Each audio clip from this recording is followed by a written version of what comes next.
Connect, innovate, diversify.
I really like the variety because there's a lot of different parts of our region, and particularly in disaster space, I like that we're there for the community in kind of some of their worst times. We're able to assist. My role basically oversees and works with other emergency service agencies in town to assist the community in preparedness and then response and recovery following disaster events. I really enjoy working and living in Gladstone. We have great facilities here. People are really friendly. Council's a really good organisation to work for.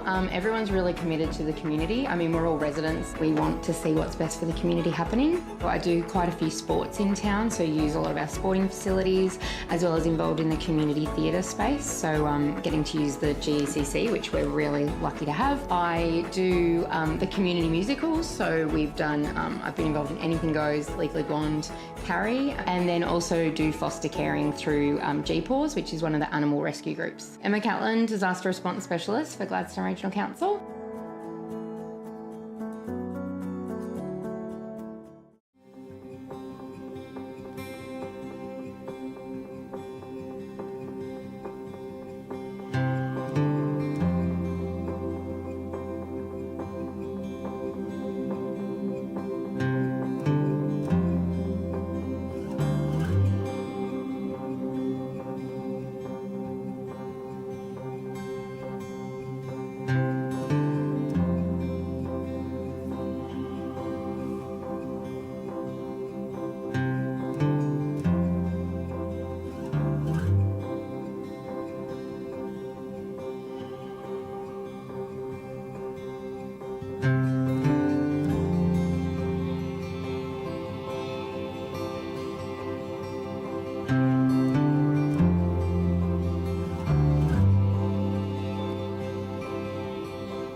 Sign up to Council's disaster and weather event warning system. Receive alerts about emergency news, severe weather events and other public safety alerts via SMS or email. Registering to the disaster messaging system is free. To register, visit Gladstone Regional Council's Region Watch website and click on the Register for Warnings button. Get ready, Gladstone. Take the steps to protect what's most important to you. Let's be better prepared and protected for emergencies and disasters.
Well, good morning. The time being 9 a.m, I declare open the general meeting for the Gladstone Regional Council for Tuesday the 21st of January 2025, and Happy New Year. All right, councillors, the first item on the agenda is apologies. We have no apologies, however, we do have 3 councillors calling in online this morning: Councillor Goodluck, Councillor Churchill and Councillor Wagner. Thank you for joining us online as well. All other councillors are present. So we move to the next item, which is messages of condolence. Do we have any messages of condolence? No messages of condolence. The next item on the agenda is prior notifications of conflicts of interest. Tanya.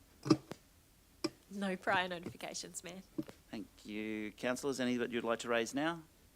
Obviously, remembering that if you note a conflict during the meeting, to raise it then at the appropriate time.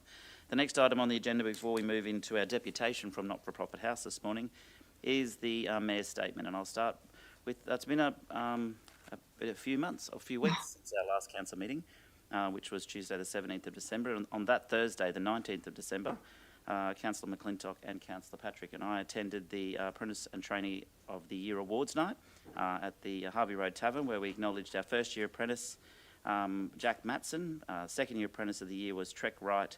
The third year apprentice of the year was Nicholas Crane. Fourth year apprentice of the year was Brandon Isaacs. The trainee of the year was Tiani Williams, and the mentor of the year, Matthew Rogers. And of course, the Skilling Queenslanders for Work trainee of the year was Samantha Woodward from Gladstone Mine Care. And Gladstone ATQLD Safety Award went to Jai Topfer. and very proud to say that the Cole Branham Memorial Award, named obviously in honour of our former Mayor of the Gladstone City, Cole Brown, for the Apprentice of the Year was Joshua Burnett. Congratulations to all of those award winners and all the nominees as well.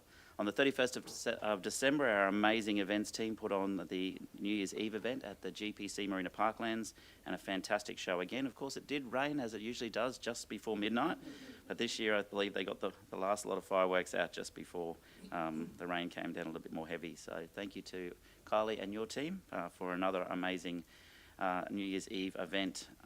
Yesterday, I'll come back to, well, we're speaking of trainees and apprentices actually. Yesterday, the Gladstone Regional Council apprentice and trainees were had their first day at council, and we're very proud of all our trainees and apprentices. 21 new trainees and apprentices brings our total for this intake to 38, and I'm very grateful to the team for organising those trainees and apprentices. We made a decision in 2016 that we were going to train the next generation of local government employees, and we have done that here in Gladstone with well over 100 since 2017 of trainees and apprentices, and many of those have gone on to, many of them have stayed. We have a 95 to 100% completion rate, which is pretty impressive, and some of those have stayed on with council as well. So congratulations to those securing a full-time job either with us or with another organisation. We're very proud and pleased to be able to support your apprenticeship and your traineeship, as we should, as all local industry should in the Gladstone region. And before I move on to Australia Day, I want to talk about our $5.3 million funding we received for our Harbour Arbor project in the Gladstone CBD, which is fantastic. One of the many projects we put forward for funding, and I'm grateful to see that the federal government has acknowledged that project, and now the project will proceed. We did put forward a number of projects, as I said, and that was the one the federal government chose, and I think it's fantastic to see that project go ahead. By and large, most of the project will not be seen by everyone because it is infrastructure that is under the ground, as in terms of new water and sewage assets, because they are some of the oldest water and sewage assets in the region, absolutely in the city, but certainly in the region as well. So a lot of that funding will be underground, but it'll also have the opportunity with match council funding to provide some more shaded areas for those, that end of Gundoon Street, and also a welcome invitation to those when the cruise ships return, when they get to the yacht club, to look at the main street and consider that that is a nice place to continue to walk up and enjoy as well. But it's also for our locals to feel proud of their CBD. Tomorrow, January 22nd, CQU are holding their Career Expo at the Gladstone Marina campus from 2 to 5 p.m. And of course, on Saturday the 25th of January, as we've done every year, time and time again, we hold our Australia Day Awards ceremony the night before Australia Day, and our citizenship ceremony as well at the Gladstone Entertainment Convention Centre, where we'll acknowledge, of course, our Citizen of the Year, our Young Citizen of the Year, our Volunteer of the Year Award, our Sport and Recreation Awards, and our Community Event Award.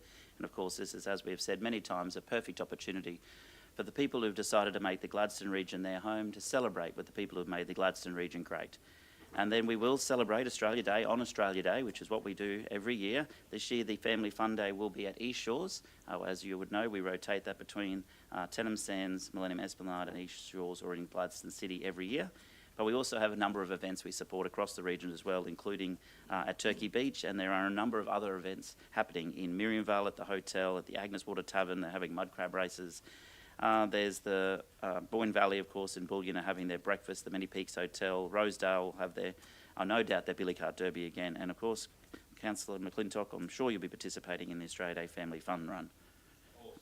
Absolutely. And coming up in the next couple of months, we have on the 15th of February, the McCosker Gladstone Speedway, and the 21st of February, the fantastic Agnes Blues, Roots and Rock Festival. And Council is, of course, also running a number of free first aid courses, so jump on Council's website for more information on those events. Thank you, Councillors. That's the Mayor's statement on current issues. The next item on the agenda is G2.1, the confirmation of the general meeting minutes for the 17th of December. Have a mover, please. Thank you, Councillor Davis. Seconded, Councillor Holzheimer. All in favour? Thank you. That's carried. Thank you, councillors. Now we have a deputation from Not-for-Profit House, and I'd like to invite Lois and Bernadette to the table to do your presentation. And I'll hand over to you, Lois, probably. Yes, thank you.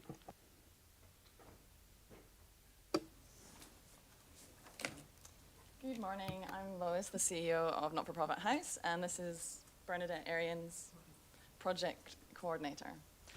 So last year, Not-for-Profit House was officially recognised by Gladstone Regional Council as the peak body for community organisations.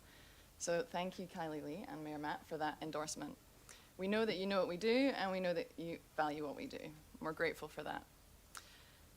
So what we have is a hub, is a safe haven for volunteers in our community. And we're doing something right. We know it's working because we are inundated with people coming for help, and very special people, people like us that are deeply ingrained in lots of facets of our community. They're often not just in one not-for-profit, they're in lots. They're the connectors, the energizers, the people getting stuff done, the people that are the backbone of our society. So it's a privilege to work with them, and what we do works because of two aspects, our culture and our services. So we have the most amazing team of colleagues that are open and warm, but also experienced and qualified. And we practice what we preach. We live through altruism of, they are amazing. They go above and beyond and do so much for the community for what they're paid, basically. And then our services. So we strive to help with compliance, sustainability, and growth. And we're always trying to think critically and offer different services. How can we do things differently? Current situation isn't working. We know there are challenges. What can we do differently? So yeah, we're always trying to offer bespoke solutions as well. So this first slide just lists some of the outcomes that we're contributing to and continuing to strive to achieve.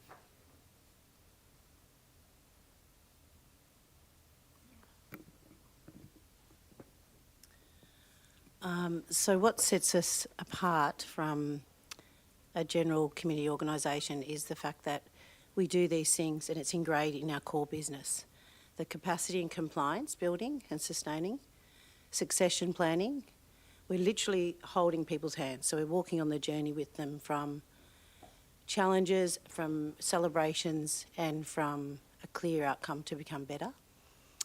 Robust systems and technological advancement. So we're really spending time in that space to make it beyond even the Gladstone region, but within it, to be more effective and timely.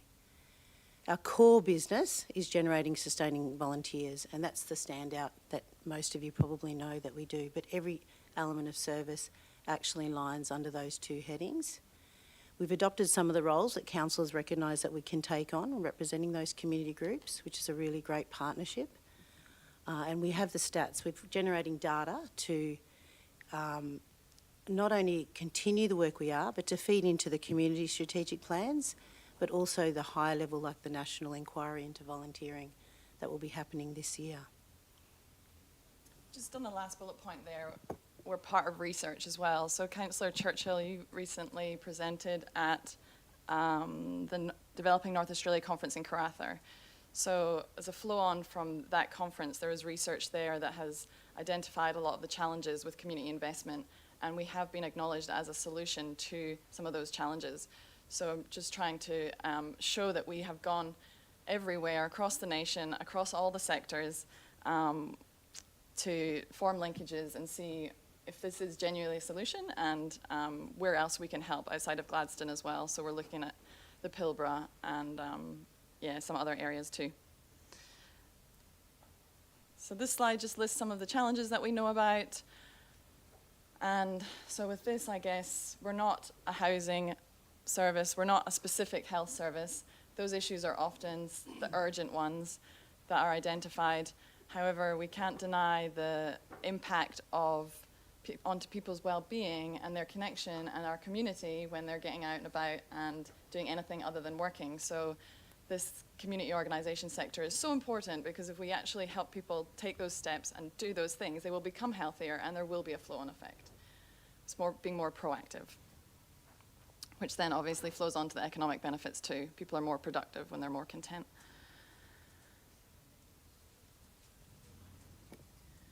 So if we weren't to exist, so I wasn't in a job, or Lois at NFP House, the gap you would significantly see would be the high level of volunteer support, the community organisations having that go-to for building, sustainability and compliance. Also looking at the innovative approaches to community investment rather than the same old ways. Economic contribution, which is just said simply as itself, and that continuation of generating live data of how community organisations and community groups are operating in the not-for-profit sector. So our state context is that we have Volunteer Queensland, which is the peak body for volunteerism in Queensland, and we work closely with them because they are the high-level macro support, and they have recognised Not-for-Profit House as, again, a solution for on-the-ground regional areas. And the new state government has given a minister a volunteer portfolio, and as Byrne said, we've got the volunteer inquiry open now. So I'm optimistic that that is going to flow on to support for Not-for-Profit House, and building on, they've got volunteer resource centres, which they've asked us to work with to try to get them to be more like not-for-profit houses. So I'm optimistic that's going to happen. However, that's going to be at least a year away, and we need to survive until then.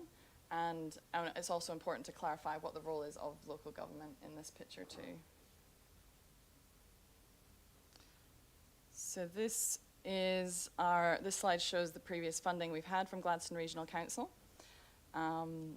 So the only thing to point out with this is our multiplier effect. As I say, the 400 odd individuals that have accessed our services in the last year have huge multiplier effect because they're so interwoven. So where other funding for grants, it just goes to their members, then ours it reaches the wider community.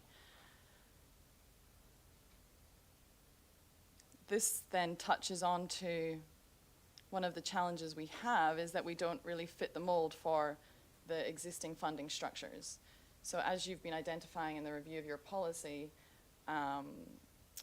you know, your elevator is for projects, and a lot of what we do isn't just projects. So these are our services, so we're available. We've got our office on Gundun Street, and people phone us, email us, walk in. We have to be available for them because that's the funnel in when they need support. Otherwise, it's just any old consultancy. We have to have that ongoing availability between services. And then that flows on to all of the specific help they need, the information, the referrals, grant writing. They want to start up, they want to close. We do see a lot of people in distress as well, which is hard to work with, but they need a place to come to, and then we refer them on to the appropriate service.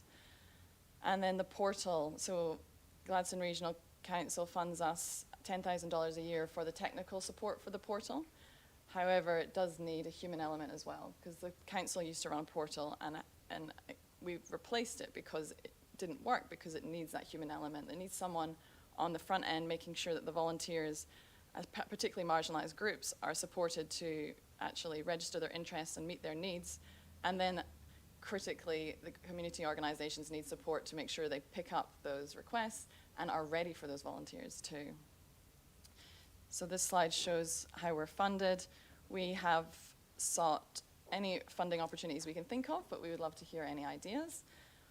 The social enterprise funding was the same challenge, where they only fund people that are working directly with people in disadvantage and extreme disadvantage.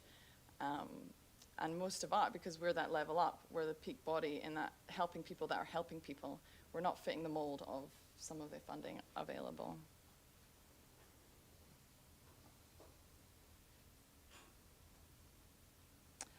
Although last thing on that slide is just about reducing our expenses. So we have a team of 5, but we're part-time, so there's 3 full-time equivalent. So because we have the office open, we need 2 people there at all times. And then I need a 3rd to cover for leave, so I can't reduce overheads anymore. Gladstone Area Water Board provide our lease space, which we provide services to them in exchange for that. So there's no other major expenses that I could reduce.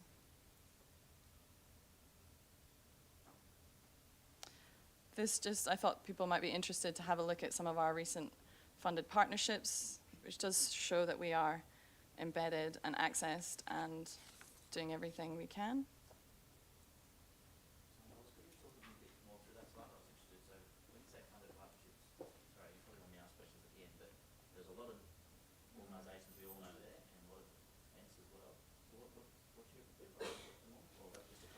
Yeah, so they've been funded through well, they're all different because we've got our, we had a recent partnership with ConocoPhillips, which is just finished, where they sponsored us for 2 years.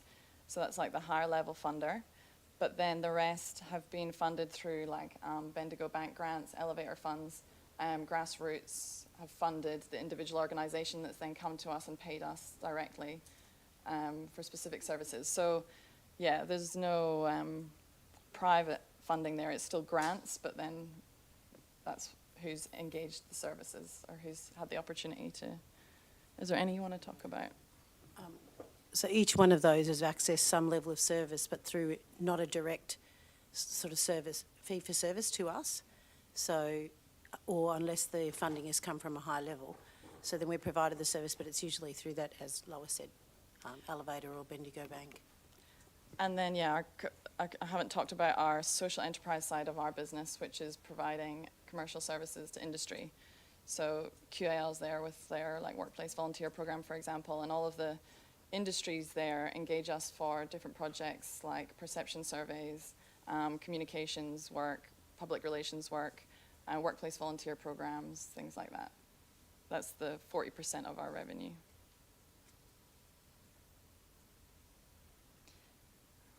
Yeah, so just in wrapping up, we are keen to hear any of your insights and thoughts on what we do and how we could be funded.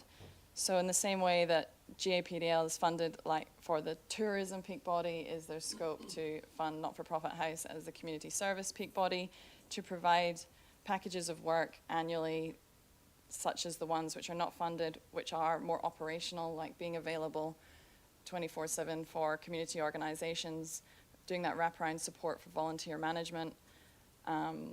There are synergies between us and the neighbourhood centre in some ways. They support individuals, we support community organizations. And so that was always our preference. And then with that not being in place, we've applied, as has been identified, we've increased our applications for grants through Elevator in the last year or so. And then it looks like that might be capped potentially. I'm not sure how the review of that policy is going, but it looks like that will potentially might be excluded from applying for that as well, which would be really tough for us. People might have other ideas, like I thought potentially Gladstone Regional Council might like to engage us for a workplace volunteer program. That could be another way that we could partner together. Or there may be a council representative that would like to be on our board of directors. But yeah, over to you for any thoughts and reflections and questions. Ms. Lois, councillors' questions? Okay, thank you. Councillor Patrick. Thank you so much for presenting to us this morning. It was a fairly comprehensive report. Can I just say, you do so much for our community and we really appreciate all the services that you do provide. I'm getting a little feeling of you're doing so much that sometimes I think from this presentation your actual overall goal may be getting lost. You're trying to be everything to everyone, and maybe that is something for the board to maybe look at. It's hard when a board member's not here, that you're the CEO and you're in operations, but from a board perspective, they look at it as they helicopter what you guys are doing, but also from what the organisation is trying to achieve. And I just think probably some work needs to be done from a board perspective on really drilling down and focusing what is the organisation trying to do, just from all of the information and all of the organisations that you're helping, which is absolutely brilliant. I'm just concerned that you're in this position because you're trying to be everything to everyone, and that doesn't necessarily equate to success. So I think probably just reviewing that and probably taking a deep dive into that. you mentioned having a similar model to GAPDL. Councillor Davis actually sits on the board of GAPDL, so she may be able to talk more about their funding model. But from my perspective and my understanding is right now, my understanding is we are a co-contributor to GAPDL. GAPDL is, so we equal what Queensland Tourism contributes. So that is my understanding, and they are recognised as a peak body. You mentioned that for volunteering, back in your slides, that Volunteering Queensland was the peak body. I'm just wondering, are there opportunities if they're actually recognising you as a peak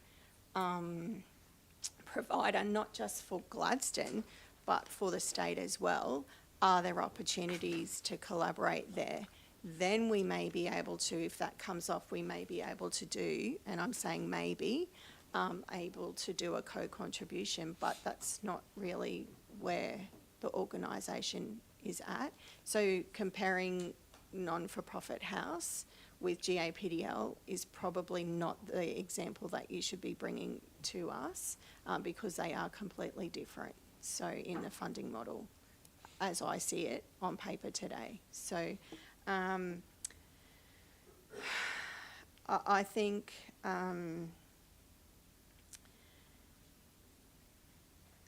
some more work does have to be done by the board, probably, that helicopter oversight of how it can be sustainable and the funding models. And I just probably am not convinced that that's the right way for council to go at the moment. That's my opinion, or people's opinions that I've spoken to.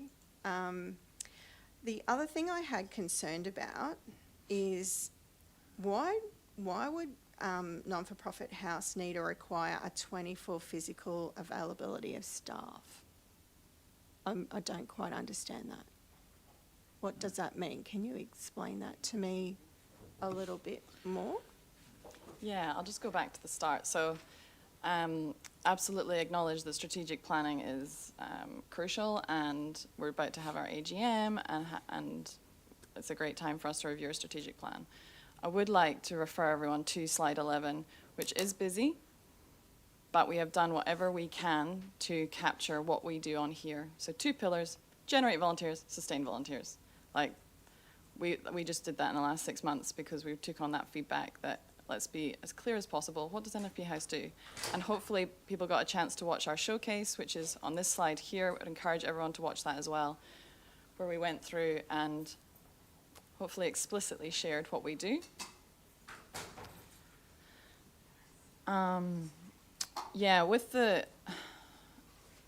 With not fitting the funding model in order, because we believe it is so important to be available. Yeah, not 24/7. Like, what I mean by that is the team work whenever it's needed.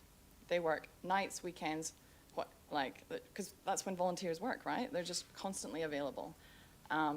So apologies if that was misconstrued. I'm not sure about anyone else from the boardroom, but I just completely did not understand that at all. So I was trying to show the flexibility with which we operate, that we literally just respond to need, and that need is, like evenings and weekends for nothing better than we are just endeavouring to do what we can to meet the need and to be there. So, and so some of our projects, we do need to look at a grant and fit it. So sometimes it's not aligned with what we would like to be doing core. Our core business would just be to be available for volunteers, to help them to raise new volunteers. We'd love to do more in the space of generating more volunteers, but we just haven't been able to secure funding in that area. And then really robustly supporting community organisations to be able to keep their volunteers by bringing in business practices. That's what we're really passionate about. If we could just do that on a high level, that would be gold. And then VQ is absolutely, that's the path we're on with VQ now. That's what that slide was about with the state picture, that we are on that path with them now. They just got a new CEO this year as well. Yeah. And so we've got that partnership where, yeah, I mean, we're just priming you. We're priming you for, yeah, we want to be like GPDL. We're not, Okay. yeah, we're saying, Okay, yeah, that's good. That's good feedback, because really you were sort of saying like the model of GAPDL, but I suppose my commentary is we're not there yet. So, and you're actually sort of coming to us with these options. And I suppose what I'm also hearing is you're saying that you're not fitting in with the models of funding that are available. And so from a strategic point of view, sometimes you need to readdress that as well. So is your business model right? Is it right? And how can you tweak it for the core things that you need to do within your organisation for deliverables? So it's not up to other organisations or peak bodies to change how they do their business. So I think that needs to be identified as a potential thing to be looked at. So from my point of view, yeah. Thanks, Councillor Leanne, for the question, because both of them open up what we do want to share today. So the slides are base information, and what Lois is indicating is that essentially all the volunteers we have are in full-time jobs, and they're doing their volunteer work outside of those times. So it's not so much that we have to work a weekend or whatever, we just shift our hours around. It's more about the availability and responsiveness. So when we go to somewhere like CD, which is the Social Enterprise Department, federal level, we applied for them to say, well, look, we're actually servicing a large number of the community, but we weren't recognised because it was not direct. We weren't feeding the bread into the mouth. We were facilitating the people to get the bread, to feed the mouth. So I actually challenged them and said, well, the community development concept is the advocacy and the priming and the supporting and the developing those people to continue the feeding. Otherwise, it's not sustainable. So that was the sorts of things that we're trying to, the conversations we're having and have been driven strategically. And when we realise that VQ has come on board to have those conversations, but we've also got a gatekeep there because they want to see our relationship on a local level in order. So a bit like the GADPL is co-contribution from a higher level. So the high level will come in if we see we have the relationship with our local government, which we do in some ways, and we're just seeking to develop that because at the moment we're the only ones providing this particular service. So you're right in saying get focused on the core business. So we do have to bring people in the room and explain to them what we do offer and what capacity we can provide, then refer them or create a responsive in the means that we have. So we sort of have kind of got that core thing, which is very important, and our board does need to reevaluate that with us. And now we're at the stage saying, okay, if this is passionately where we want, or we see the gap, where do we need to go to work in strong partnership and sustainable funding? That makes any more sense? Okay, thank you. I'll hand it over to other councillors. Thank you, ask some Councillor questions. Patrick. Yes, I have Councillor Wagner, Holzheimer, and then Goodluck. And then Churchill. Yeah, good morning, and thank you, ladies. Can you hear me okay? No, thank you very much. I just want to acknowledge the work that you do, and also I am aware of the level and capacity of your staff, so thank you for the job that you are doing in our community. I concur with Councillor Patrick, though. What I am hearing from you ladies is pretty much a cry for help, and I'm just going to say it as it is. I believe too that you're like a lot of the other organisations that are approaching council and us too. I have spoken with some clients of yours too, and I'm happy to provide that feedback at some point to you as well, because I think that it will help you with your strategic direction. I think that you're an organisation that has amazing capacity to provide governance and other support to organisations, and I think it is probably time to have a look at your own, I suppose, where you're heading. What is your strategic direction? Because I believe that Leanne is on the money there, in that you're just you're trying to be too nice to too many people, too good to too many people. And I think that in that, with the change in society and I suppose all the onuses and expectation and the legislation on different not-for-profit groups, that you probably do need to have a good look at where those opportunities are. Because if we have organisations in the community that are always relying on the funding, they need to be sustainable. So I think you need to have a look at where those opportunities are and maybe adapt your processes so you are eligible for some of the funding. Some of the concerns I have, and in terms of the grants, and it's something, this is, I suppose, my own view, is that when we're allocating grant funding, it has to be for organisations in the community that are providing the service. And while you are providing a service, it does, I suppose, doesn't sit that well that when we do provide, say, grants and there's a cut taken out of that money that is ratepayers' dollars, that is, to me, probably not where I'd like it to be. I think there's some real opportunities for you in terms of supporting, I suppose, where you're doing the industries. I love the idea that you're doing organisational health checks, but I also realise that there's a lot of stuff that the government provides online and templates that people can have. So I think for me, I'd really have a look at where your strategic direction is heading, because I'd love to be able to support you guys. And I think in terms of the volunteer space, we all know how hard it is. Every community I go to, whether it's in our region or others, I'm in New South Wales at the moment, and everyone's having the same. There's clubs closing down. There's a lack of volunteers. One is, even for people to have the fuel to go and support others is becoming a bit of a challenge. And as we head down to net zero, down the track too, that's going to be even exacerbated because, we're going to be trying to encourage people to not drive so much and be out and about. So that's going to change the way we do it.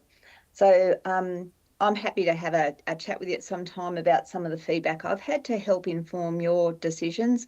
I'm keen to see how you do head with this down the track because you are valuable to our community. However, when we do have a look at our grant funding, it is solely ratepayers' dollars. So I suppose we have to be responsible in how we spend it. And if that is for something that you have that entices us, and I do know that you're doing the volunteer program, and I do really appreciate that, but if that's not providing enough funding for you, then maybe that's one of the things you need to have a look at and perhaps not continue or advocate more strongly on. Thank you. And that's about it. Thank you, Sorry. Yeah. Thank you, Councillor Wagner. I don't know if there was a question in there, so I'm going to go to Councillor Holzheimer. I think Councillor Patrick made some really awesome points, actually. Wow. I also think it's really courageous to come and sit here in front of a group of people and talk about the vulnerabilities that your organisation is experiencing and asking questions like you have and being curious. That shows a lot of strength as well. Volunteering is really hard and it seems to be declining in general. Being a chair for our Special Olympics here, and I know how hard it is to fill our coaching positions, and we are really, really struggling in general, as I know lots of organisations are that rely on volunteers as well. So it's a really underappreciated space and not well invested in as well in obviously all levels of government.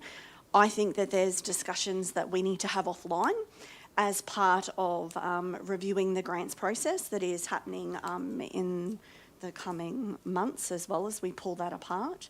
And then as we look at our budget and what the organisation's needs are, do we actually need to work with you guys or somebody around that volunteering space as well to say that this is really important to us as an organisation? So I don't know if there's answers today as well. I think that that's something that we need to talk about offline a little bit as well.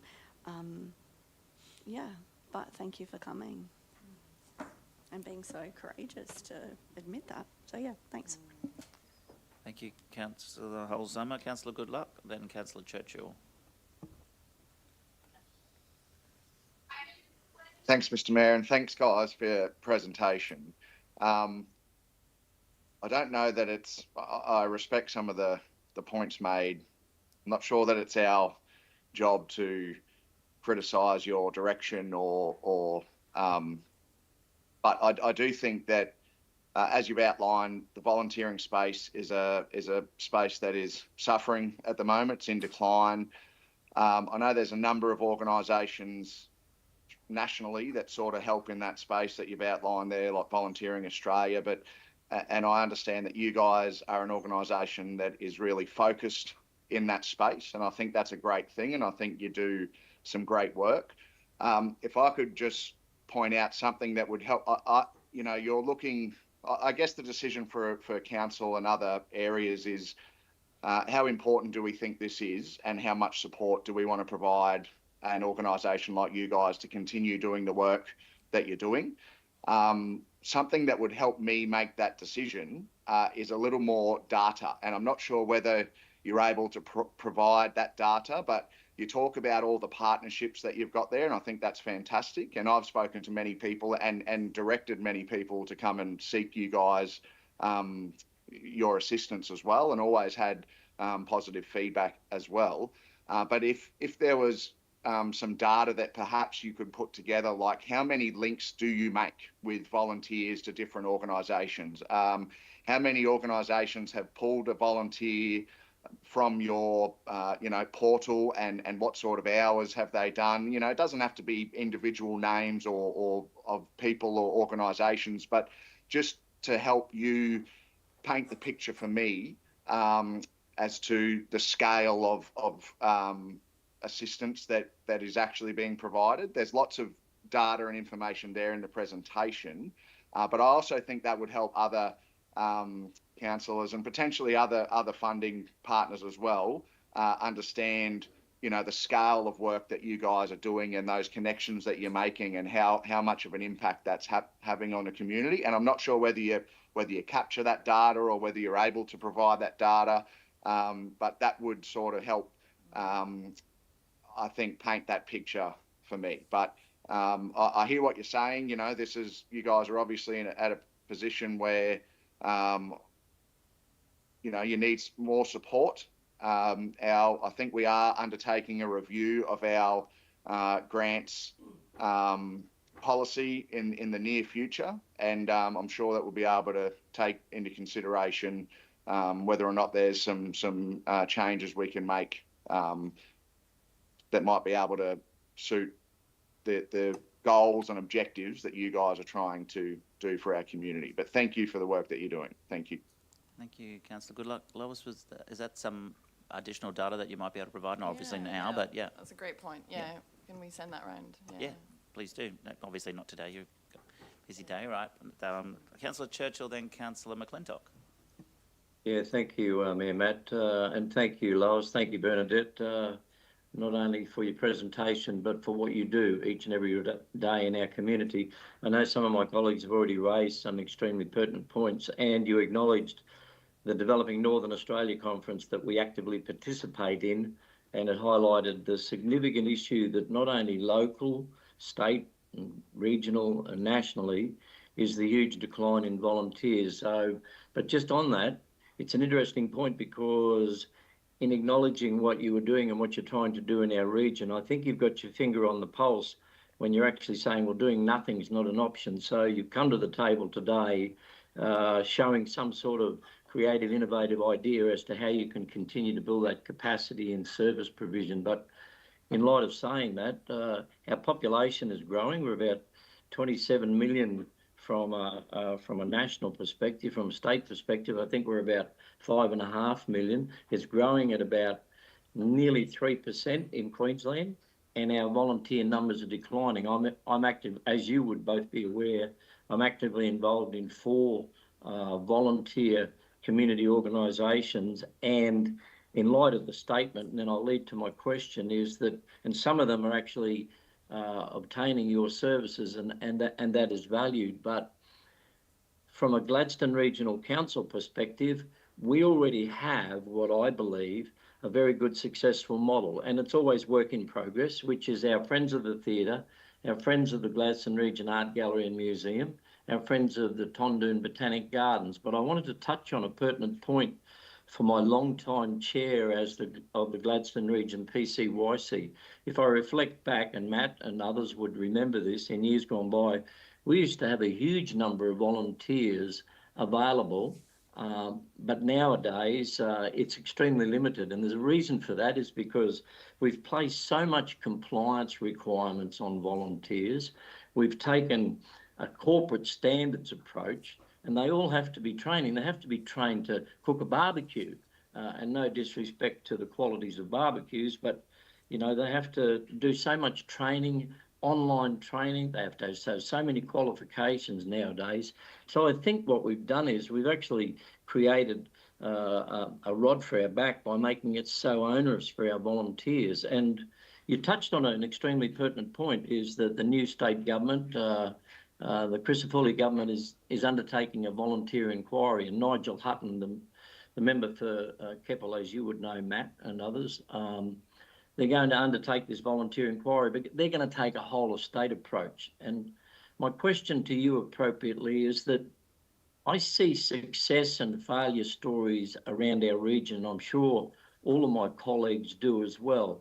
And perhaps we need to be tapping in, because being a volunteer in Gladstone, Calliope, Boyne, Tannum, and all the requirements and the needs of a volunteer can be quite different to Rosedale or Boyne Valley or the Discovery Coast or any other part of the region. So what are you doing to identify local solutions at the local level?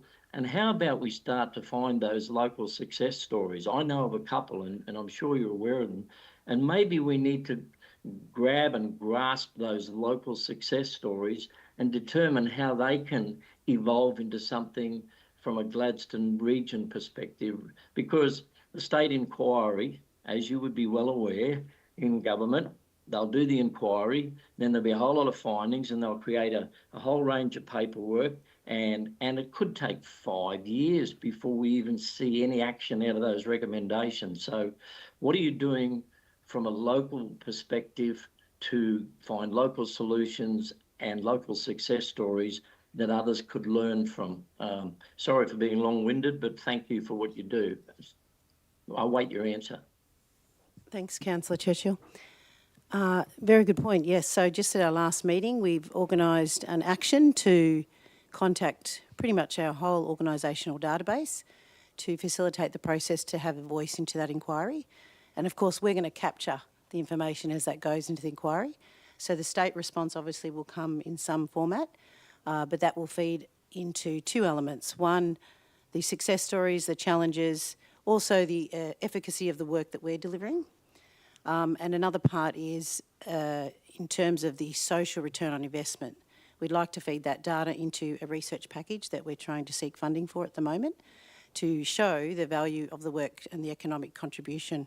So in terms of what we're doing, we're going to offer it out as a general thing for them to approach the inquiry, but also to facilitate and work with us to be able to formulate that. That's another time-consuming event, but we'll assist them. Does that answer your question, Councillor? Yeah, to a degree. We have some very smart people within our region, and I think, you know, some of the best ideas are never shared.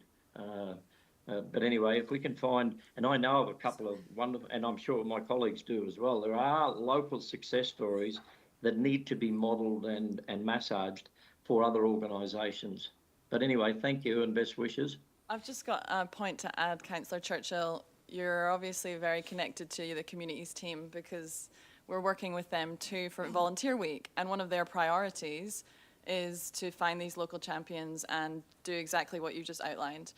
Make them like avatars, make them, oh, she's my age, she can volunteer. Oh, maybe I could actually do a one-off thing, or, you know. So I think an action out of this can be, can all the councillors, or can everybody send us, because we're trying to find those champions right now, and not just the same old people. Who are the unusual volunteering, like not your bog standard stuff. We'd love to have those names, because that's what we're working with your team internally at Council to do for Volunteer Week, so that's great. Yeah, okay then. I just feel sometimes some organisations chase volunteers away, because when a person comes in to volunteer, they've got to fill in so much paperwork, they've got to get so many different cards, they've got to do so much training. By the time, at the end of it, they don't really want to do it. Thank you. Thank you, Councillor Churchill. Before I go to Councillor McClintock and then Councillor Davis, on that, we have a whole list of community champions, community volunteers for our Australia Day Awards on the 25th. So that would be a great place to start. We found it very difficult as a panel to pick the winner. So that's because they're all really great community advocates, and that's just the tip of the iceberg. Councillor McClintock, then Councillor Davis. Thank you, Mr. Mayor. Thank you. I think this is a really interesting space.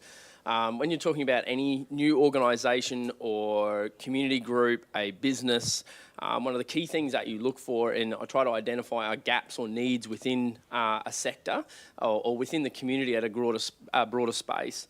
I think that's something that I know we've spoken about that in the past, and you've done presentations, and I heard some of your more recent stuff that what you guys have successfully done is identified a need that is in that greater community, which is that gap between volunteers and how do I actually make this work, and how do I work within governance. There is a gap there that you guys are trying to slot into and trying to make work.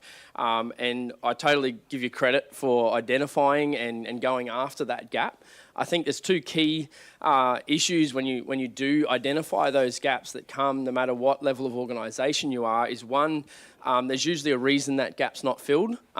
Usually it's financially difficult to do that. There are a lot of needs or a lot of opportunities within our greater community that could be really great for us all, but they're just not financially viable. So that's a difficulty to overcome.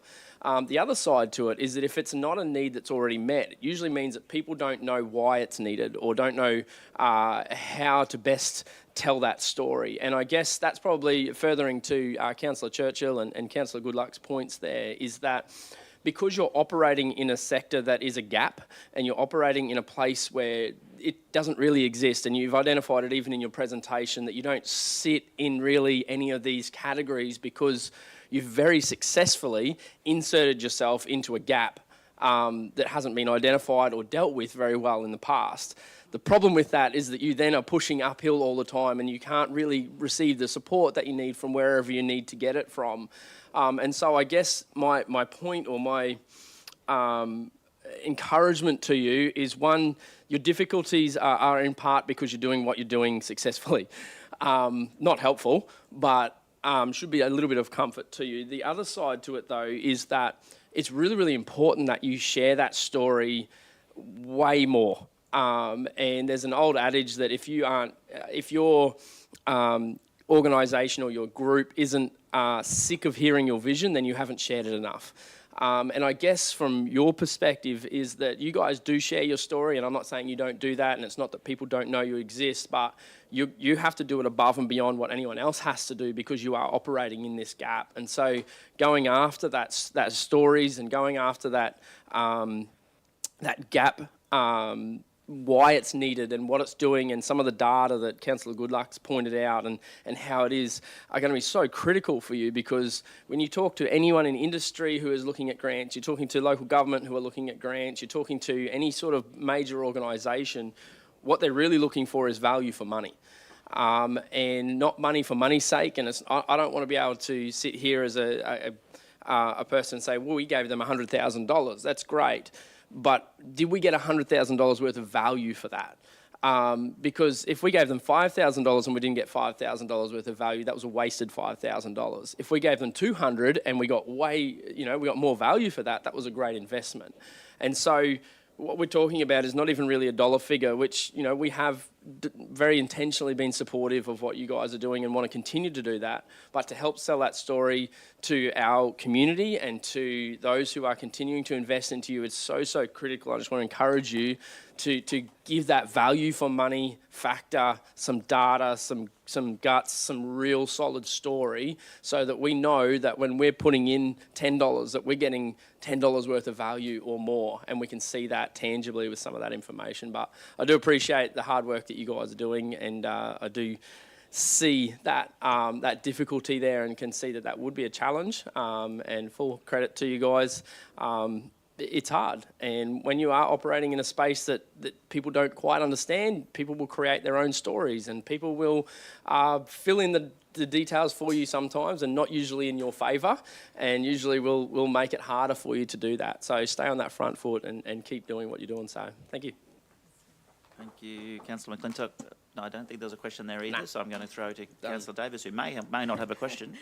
Thank you, Mr Mayor, and thank you to all the councillors for all their points. I just wanted to sit back and listen today to some of the information and comments and sort of recommendations that they put forward, and thank you for coming in, and I really appreciate what NFP House does, obviously. My big question is, and it's probably not something you can answer today, but you're coming to us and obviously you're asking for an amount of money. So that's what I would like to know on, you know, if you can come to us afterwards, that's fine. But what sort of figure are you asking council for to be sustainable until maybe, you know, the state kicks in with that program and something like that? So I would like to know the actual amount that you would like to come from council to be sustainable. So that's my question. Yeah, well, I mean, obviously this needs to be a detailed commercial discussion with lots of details, but historically in this last year we put up a proposal for $55,000 a year for 3 years to provide that availability, those wraparound services to the volunteer portal and to our office. So not huge. Well, I mean, it can debate the scale of things. As you saw on the slides, 50% is grants, 40% is social enterprise. It's just that 10% gap that I need to fill.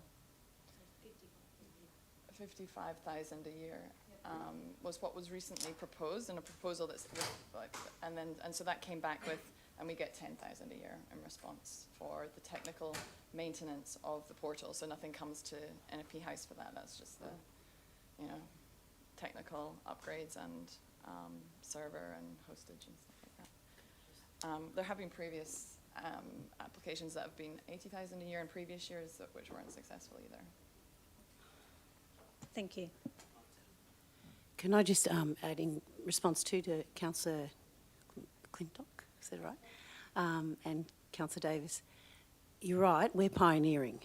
I don't think Gladstone Region's seen what we do before, and I think I haven't heard it said the way you said it today, so that's exactly what we're experiencing. And any pioneers have their friends and foes. So in light of that, I think the key differences, and the reason why I stay at NFP House, is the relationships. It's not the team's unreal, but it's actually the relationships you make with the people you're working for. So you're not really necessarily counting a dollar, but those impacts, and we're trying to get the social return on investment study done, because you can't measure that in the other standard ways. We want to measure the value of that relationship building and the amount of work it starts to then get them on board for trust, to be able to go through the organisational procedures and whatnot, to then make them enjoy and stay. That's work. But then when I'm down at the soccer ground with my kids, we're having that continued chat, and it's still building. So those relationship parts of is that underground thing you talk about with that funding. You know, you don't see that stuff, but it's what actually makes or breaks. And so when we're coming today about 24/7, it's about that. I don't ignore them at the soccer ground or at the tennis club. You know, they're part of this process. But even though I'm on my time, we're still continuing that because, as you would know, relationships are foundational to any success, dollar figure or not. So I just wanted to acknowledge that pioneering comment. Thank you. Thank you, councillors. Any further questions? Thank you. Thanks for the presentation. I'm not going to repeat a lot of the things that people said before, but there's a few things in this presentation that I don't agree with and sit really uncomfortable with me. The pig body I guess the pig body comment is one. I work with lots of organisations, I have for many years, and we will all want council to give us money ongoingly because we all believe that we provide the best value to our community. So to me here, I'm presented with some sort of, you know, trying to, you know, you're telling me that a fight of values, I guess. And when I read things like the GRC funding that was provided to not-for-profit house, which is more than any other organisation has received, probably, or up there with some of the ones that we support greatly, that it's benefit a large number of organisations and the wider community, unlike funding going to individual organisations only benefiting their members. Yeah, no, that isn't the way it works. We fund a lot of organisations that they have very, very, very, very good return on investment and that support lots of people in our community. Some of them are members, some of them are not members. Some of them might be, you know, a football club that, yes, have members because the kids or whoever has to be a member to sign that. But others are as simple as, I don't know, the Women's Health Centre, for example, that provide, to me, things that I will consider a lot more value to the community than trying to, I guess, I understand the value of volunteering. I volunteer all the time, and I know lots of people that do.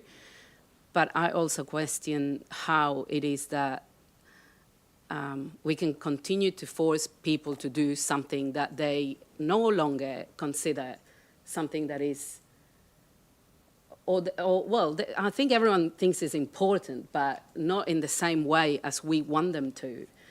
And the crisis in volunteer, and I think we completely overuse the word crisis everywhere, not just here. It's just the way we are. We're just changing. We still provide lots of support, not just in going and cooking a barbecue. We provide support in lots of different ways. I help people just by talking, giving them advice. It's not about sitting there and doing the same thing over and over like we used to do it before. We have women and men working these days. Of course, back 50 years ago, women maybe didn't work that much, so they volunteer more. We need to have people working more because everything costs more. So I'm not necessarily, into forcing or telling people that they need to volunteer more. We need to find different ways. And I think that this is kind of pushing the same way. I guess, look, you found a gap and you have been supported over many years very well, more than many, many other organisations around here because you have lots of skills. And so I think we should continue to do that, like finding ways in which you can strengthen your fee-for-service services and coming up with partnerships where people, you just provide services to people that want to use them. Like every other company and organisation that does that out in the market, which a lot of them do very well as well. So, I don't know. It'll sit really uncomfortably with me if we, for example, ongoingly support, something like this, and we're not doing something similar for other type of activities. So, but yeah, and this is not something that I never spoke about. Sustainability, and it's not really for us to cover. You're supposed to be teaching organisations how to become sustainable, and you come here asking us how to become sustainable. Well, I guess that's expertise you're selling other people. So, I probably don't. That was just a comment. But Thank you. There seem to be quite a few comments this morning, and I might park the comments there. I greatly appreciate the deputation. I'll let you respond in a second. I want to say a lot of leverage I've allowed this morning, because councillors' deputations are to hear from our guests and then ask questions of our guests, and I appreciate all your comments this morning. You're welcome to respond, but then I have something I'd like to say. Thank you. Just in response to Councillor Muscat, you're right. It is, I think, continuing a lot of the way that we're doing is smart. And just the example of the Women's Health Centre, although that's a larger scale one relative to the other ones, we're there to support so they can keep being sustainable. Not as much as, so we're not delivering those beautiful services, but we're delivering the service for them to be sustainable. That's just an example of what we do with the organisations. But in terms of the all those elements that we've highlighted today, we realise, yep, we can do this and we are doing it. And yeah, we always say to ourselves, if we can't demonstrate it, we can't ask other organisations. And that's why we're here today, because we know that this is our sort of element of sustainability, and we're seeking your assistance to see what we can on a local level, so that when we speak to the VQs and the VAs, they know we're all in this together. And that's where we're coming from. So we definitely take on those comments that have all been made, and some of them we'll definitely take back to our board, and we'll also chew the fat on them in our staff meeting and see where we can go with them. We really appreciate what you've offered. Thank you. I've got some questions, which is what we're supposed to be asking this morning. So you've mentioned volunteering at GRC. Could you tell me a little bit how that might work? Gladstone Regional Council. Yeah, I thought you Our said there's ways. volunteer program. Yeah, you said there's ways we could potentially have a position on the board, and I know it's a volunteer position on the board, so it's not like someone's getting paid to be on there. Yeah. But that's something we do have at GAPDL, and something we do have at other organisations. I know Councillor McClintock sits on Gladstone festivals and events. Big organisations in our community, council often does sit on the management committee. So it's interesting that you put that. I like the idea of that. I want to hear more about that, but not necessarily today. But you then mentioned how you could do a volunteering program for us. Do you mean similar to what you do at QAL? That's what I'd like to hear. That's my question. Yeah, workplace volunteer program. So it's tiered. So it would start, you'd have lots of different options. It might just be to start by acknowledging the existing volunteering that your staff are already doing. So they would log their hours, and you may recognise them in some way for existing volunteering. And then it may just be encouraging new employees to volunteer in their induction and sharing information with them. And then it then flows on to supporting them to volunteer more in their own time. And so we can do matchmaking and add some extra value to that process to get people that are not currently volunteering in their own time. So that's the next phase. And there might be specific cohorts of people you want to support to volunteer, like transitioning to retirement is a huge one, where workplaces are looking to engage us to really help make that transition by just matchmaking and overseeing that process to make sure that it happens and happens safely and positively, then what rarely is happening but may happen in some places where people are actually supported to volunteer in work time is like the last option. So there's a whole myriad of things that starts at something minor through to major, yeah. And QAL, you do that for QAL, is that correct? Yeah, excellent. Oh, not today again, but I would love to see the results of that, because that's something I'd be very keen. We have 800 staff, and I'd love to be able to support them more in their volunteering, encourage them to volunteer, and then we can be potentially we could, like QAL's obviously led the way and showed other industry what they could do, because they would have more staff than we do by a long way. And when you look at Rio Tinto, largest asset base in the world, based here in Gladstone, between their alumina refineries and their smelter and their share in the power station. If they can do it, we should definitely be looking at it, and other industries should be too. And in a town or a city like Gladstone, if you could just get the major industry on board, you might almost solve your your volunteering crisis. I know you don't like that word. Whether it is a crisis or not, we all agreed this morning, I heard everyone say, less and less people are volunteering. They are everywhere. I remember, anyway, don't need to talk about what I've done over the years, volunteered plenty of times, and I see the organisations that I volunteered for struggling to get a committee. And that was, often happened over the years. It often happened that you could struggle to get a committee, but that was often internal politics, and then it would change. But you always had the parents would turn up to coach. I think Melissa was saying in terms of Special Olympics, it's hard to get people to do that. But it wasn't always that way. So whatever we can do to spark that volunteering initiative in someone, we should certainly be participating. I absolutely appreciate everything you do, and I know the councillors do too. You said about friends or foes. I can assure you have a friend in council. The proof is in the pudding of how much funding we've provided the organisation, and I'd love to hear more about the model of something similar to GAPDL, not necessarily today, and I know that it's not an RTO, not by any stretch of imagination. It's a different organisation to GAPDL, but we do provide funds to other organisations too. Big groups of annual funding. The Gladstone Harbour Festival wouldn't happen unless we provided Gladstone festivals and events with funding, and we do that every year without fail. I've never been on a council. I've been here 25 years now, and I've never seen us ever falter to give festivals and events funding. In fact, the only argument is how much, and that's the same with GAPDL, and it's the same with things like other events as well. So you do have a friend in council. I want you to know that.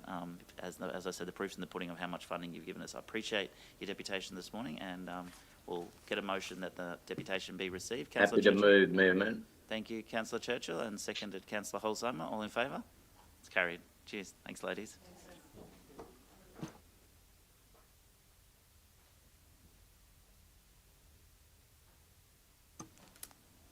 Thank you, councillors. Back to our agenda. Yep.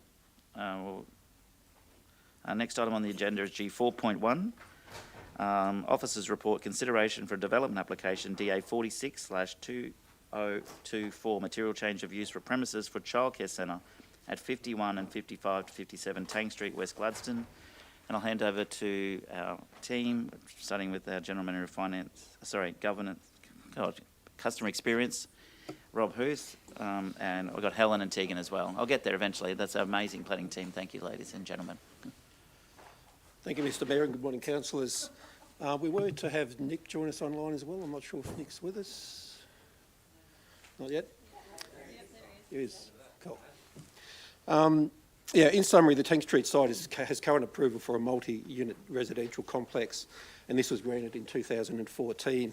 A material change of use application has been lodged, seeking a change to the development to a childcare centre, as mentioned. Upon assessment, the officer's recommendation is to refuse the application because there was insufficient detail provided in the application to assess compliance, and the details within the report. So, happy to open it up to any questions. Thank you, Rob, Helen and Tegan. Questions, please, councillors. Yes, okay. Councillor Patrick. Sorry, just to start off, thank you for the report. It was really comprehensive and well put together. There was some information, I believe, that came through yesterday. Are you able to just give us some guidance on the information that came through yesterday to us? Yeah, sure. Thank you. Thank you, Rob. The material that came through yesterday, in essence, believes that because the application is code accessible, which is a bounded assessment, that council has the ability to condition compliance with the requirements of the planning scheme. The deficiencies identified in the report in relation to parking, amenity, noise and scale demonstrate that the application doesn't sufficiently comply with the assessment benchmarks of the planning scheme, and moreover are not things that council can condition specifically. In essence, it is our view that to be able to comply with those benchmarks, it will require design changes to the proposal, and that's not something that the applicant has been willing to do. Thank you. Thank you, Councillor Patrick. Councillor McClintock. I had a whole bunch of questions, but the report was really thorough, and as I went through it, I answered a lot of the questions, or you answered a lot of the questions for me in that, so thank you for that. I guess mine's just a little bit of clarity on when we're looking at these sort of projects and we're looking at some of that feedback that we provided along the way, just clarity, we're deciding on what's been presented right here, right? And so what we need is the adjustments to be made before we can make a decision on that. Otherwise, we can only make a decision on the things that aren't adjusted yet. That's correct. And so the things that aren't adjusted yet are kind of obsolete to what we're talking about here. What we're making a decision on, is that correct, is what you've presented. None of there's a couple of key issues there with parking, obviously, yep. And there was another one there with noise stuff on there. Do we have some concrete evidence? And I know I've read through the report and there's a lot of attachment stuff like there, but are you content that we have some evidence that those things can be met and how they will be met by the applicant further to anything that we've got here, just as a final clarification?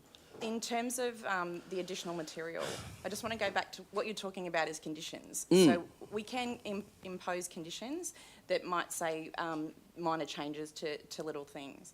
But what we've determined with this application is because the assessment benchmarks are deficient, we can't actually say, oh, you should have X car parks. The planning scheme already says how many car parks you need. We know, and we're saying that the tandem car parks are not acceptable in the number that is proposed, but it's not up to us. It's an applicant-driven process. It's not up to us to determine how the proposal should be changed. Moreover, if you look at the explanatory notes of the planning bill, Drafting Rule 5 says a condition cannot modify a development such that it results in a different development than what was applied for by the applicant. So I guess that's where you're going with that question. So we can't be that specific when the benchmark hasn't been met, and that's why we've landed on the decision, the recommendation that we have here today. All right, thank you. Thank you. I've got Councillor Wagner, Churchill and Davis. Yeah, good morning again, everyone. Look, you've done a great job on this. I did read it several times with some of the same questions as our other councillors have raised. The ones for me, the transport and the timing of the, I suppose, expected traffic movement. You only have to go down to the intersection there at school time to know how many vehicles are going down there. That there is a bit. So that's something I suppose wanted to highlight. I think we definitely need more childcare centres. I can't help but feel that, and while West Gladstone has been identified as an area that potentially needs one, that particular location to me isn't sitting well. And that's all I'm going to say. The double car parking, the fact that the neighbours, there's a triangular block behind it, those people are going to hear the noise of children. If you're at a childcare centre, you do know what sort of noise is happening during the day, albeit during the day. I do note that there was another development on that site previously with units, so I suppose the neighbours may be probably, given that they haven't provided really one, I think gave feedback, was a bit interesting because, yeah, it would have been good to see if they did support or didn't. But look, I just want to say thank you for providing a thorough report because it did highlight the things that I think are quite pertinent. Thank you, Councillor That's Wagner. it, thank you. Tegan, yep. Just to build on what Councillor Wagner raised, the traffic counts or the alignment of the peak times of both the childcare centre and the intersection, that information was given in that most recent submission. Oh, okay. We obviously haven't had the time for our traffic engineers to assess that. That information was not before at the time of the assessment or of the recommendation, but information on that has been provided. I cannot speak as to whether it's correct or whether we are comfortable with the outcome of that, but I just thought I would clarify that particular point. Can I just add then, sorry, a bit, I suppose I'm probably following what Councillor McClintock raised too. If these things have been provided and we haven't had the time to look at it, how come it's, and I know that there's timing where the applicant is keen to get this processed, but are we making a rash decision then? Tegan, Helen, someone? The applicant was well aware of council having to make a decision. We had requested to extend the decision-making period a couple of times to make council meetings initially, but also to enable further discussions. At one point, a meeting was set and cancelled, so we have had multiple meetings with this particular applicant. We have always pushed, I guess, these particular issues. Council would have seen the attachments with the information request and the further advice items. To date, there was no indication that there would be meaningful change to the design, and at some point we have to be ready to make a decision. That said, and even in the material submitted yesterday, again, there's no indication there that any design changes will happen. So at some point we have to make a decision. We have a due date for this particular application. It's the 24th of January, so it's Friday. We're bound by that timeframe. If you don't, is it a I do, the dual parking for me, I know how many, I suppose, people need to be in each room there, and when you're looking at, even if the staff parked in there, there's an issue with that double parking, so. Yeah, but thank you. I mean, it would have been good, I suppose, had the applicant, you know, I suppose, reviewed this and come up with something a little bit more appealing, like in terms of addressing some of those issues. So, a bit disappointing, but thank you. Thank you, Councillor Wagner. Before I go to Councillor Churchill and Davis, does that make it a deemed refusal if you don't make a decision by the 24th? It'd be a deemed approval. Approval, deemed okay. approval situation. Okay, so yeah, I get that. Fine, thank you. Councillor Churchill. Yeah, thanks for that, Mayor Matt. And if I could just say as such, thanks, Rob. Thank you, Helen and Tegan. I've got a couple of questions here, but just in my opening statement, there's no doubt that we all agree that Gladstone and the Gladstone region is in dire need and demand of childcare and aged care as well. That's the beginning and the end, be it in their life. But the childcare services, it's all about high quality, and also at the same time, it's about the accreditation or the qualified services that are needed. I'm actually in favour of the development application, but in light of saying that, I'm also cognizant that there's been a lot of information and evidence coming forward, as all of my colleagues would know, not only from the federal government inquiry, state government demands, and even our own local Gladstone Region Economic Development Strategy, Social Infrastructure Strategic Plan, the previous one prior, and we're going to do some more work on that, and also our economic transition aspect. So in leading to that, I wanted to ask a couple of pertinent questions. And as you would know, Helen, Tegan, I'm a strong advocate of the pre-lodgement meetings. Can you,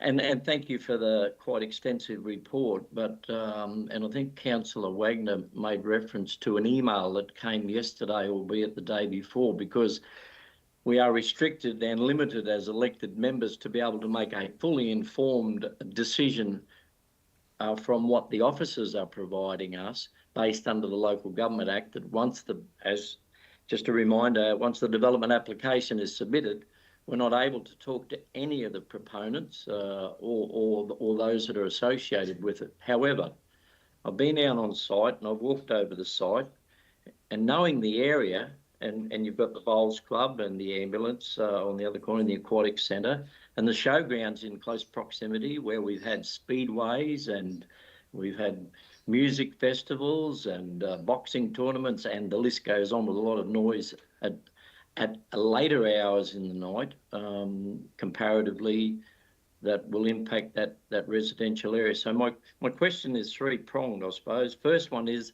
in the pre-lodgement meeting that you had, and Tegan, you made reference that you've had a number of pre-lodgement meetings, albeit pre-development meetings, and I was under the opinion that they were only allowed one pre-lodgement meeting.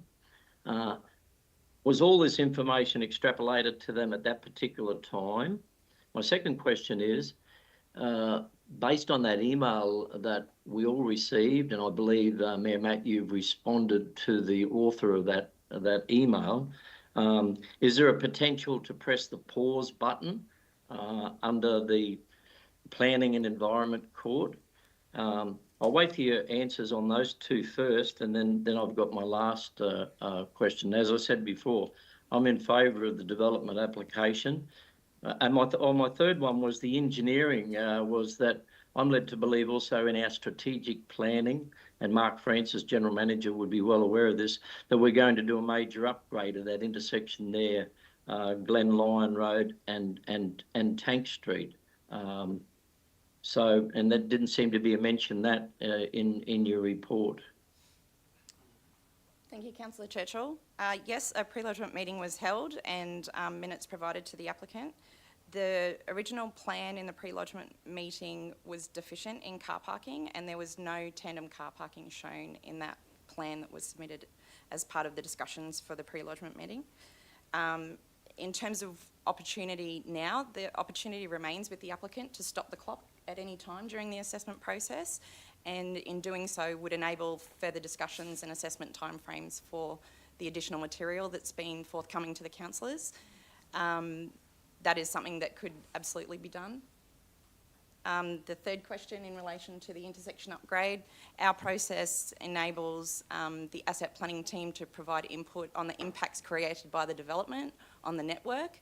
So that assessment was done as part of the assessment of the application, but it doesn't really interact directly with council's required upgrades. It really only relates to any upgrades required as a result of the development. Okay, thank you for that. And I suppose I appreciate that feedback now on record. Is my most important question appropriately is, We seem to spend a lot of time in the Planning and Environment Court for all the right reasons, and sometimes not necessarily, well, I should say not necessarily the right reasons, but anyway, it's a court of law.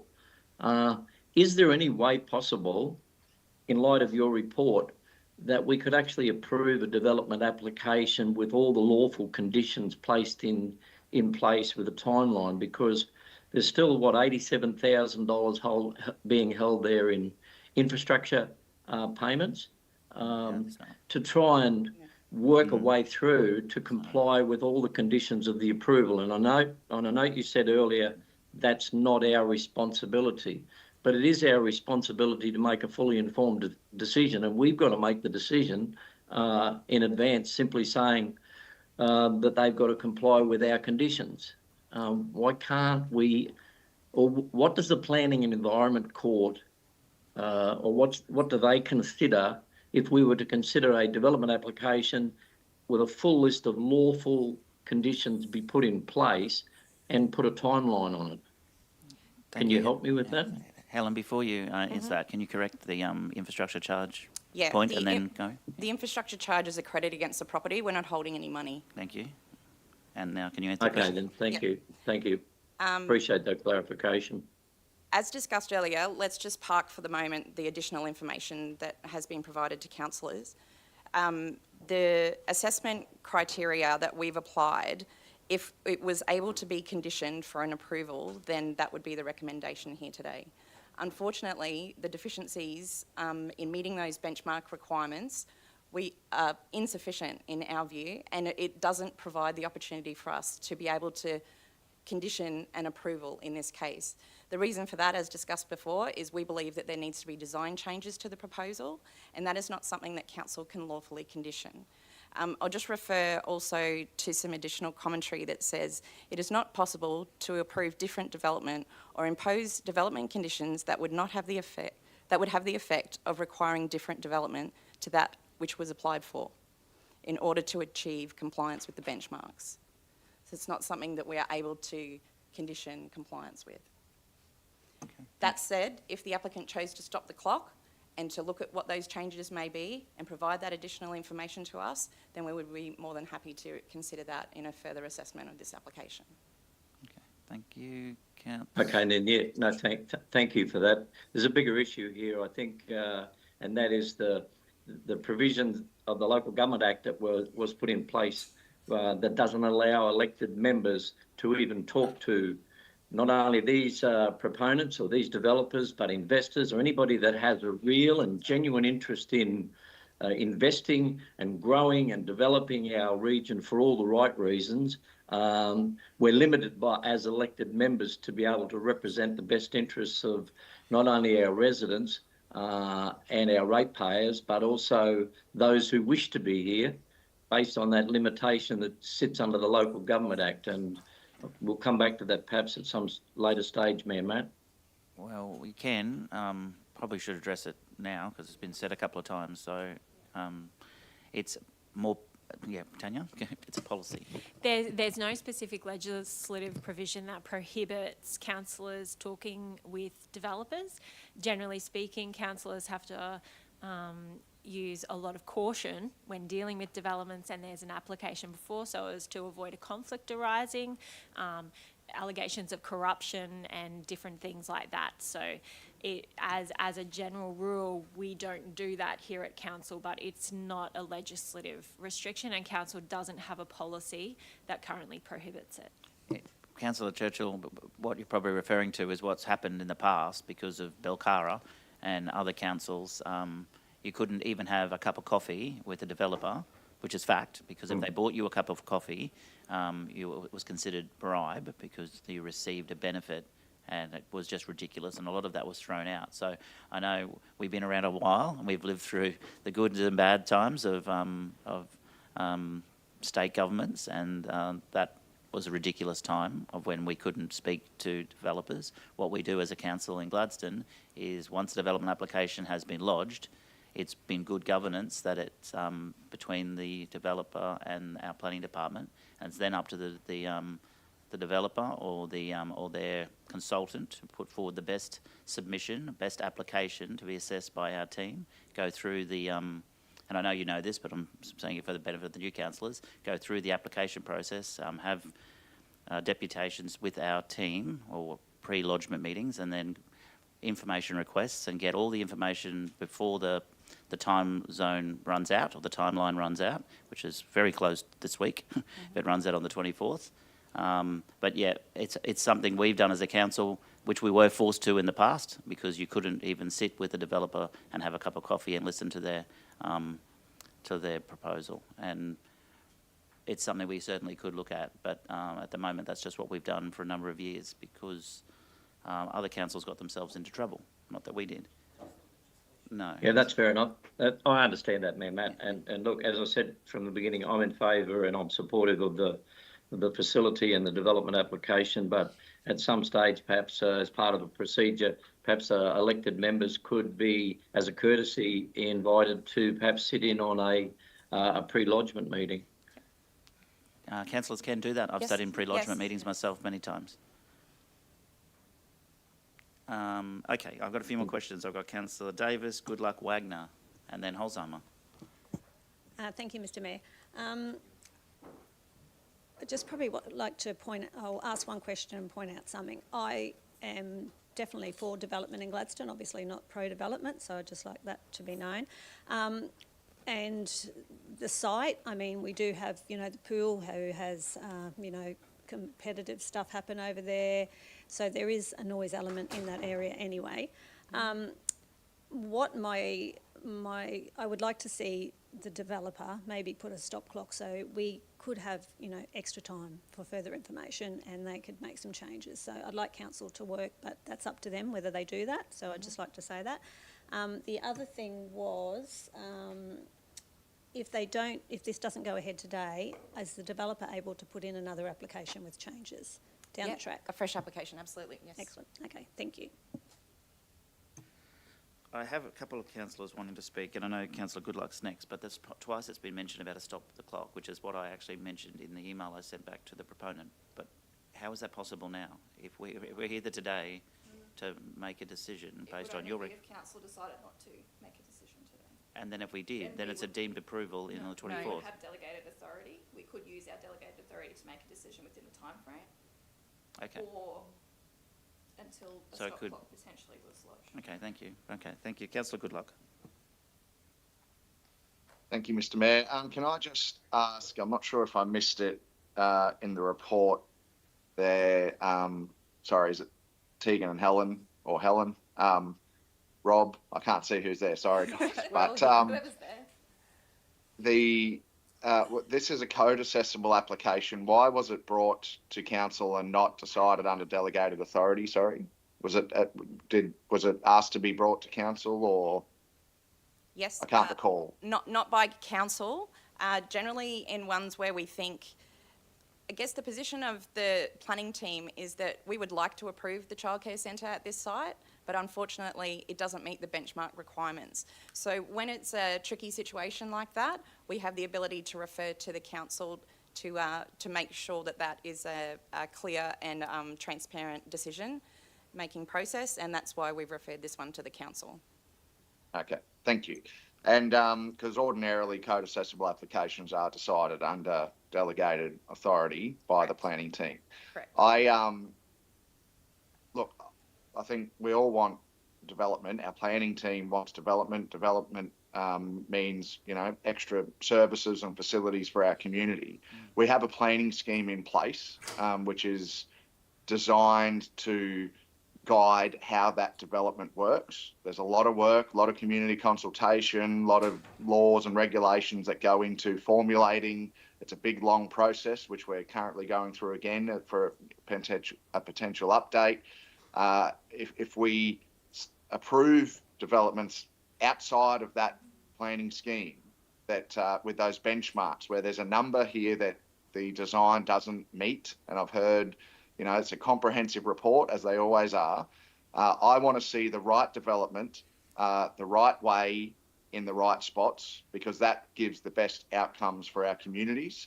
There shouldn't be, instances where we as a council go, oh, well, we need a childcare centre, so we'll just let development go ahead without meeting those basic benchmarks, that just means bad outcomes that the community then has to contend with, and they'll definitely, without question, come back and say to council, why did you approve this outside of your own planning scheme when it didn't even meet the benchmarks?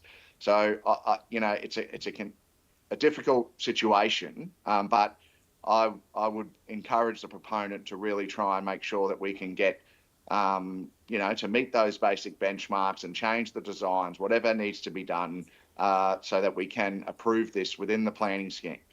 I was going to say, Mr. Mayor, that I'm happy to move the officer's recommendation, but given that the information that I think Helen just mentioned, that so when was the date that it was going to be 24th. deemed? Sorry? 24th. 24th of 24th. January. So if we were to move an alternative motion saying that we delegate the authority back to the officer level to make the decision prior to the 24th, that gives the proponent a couple of days essentially to decide whether they'd like to stop the clock and do more work. Would that be an acceptable, is that a possibility or an acceptable motion that I can move? Yes. It is a motion you can move, yeah?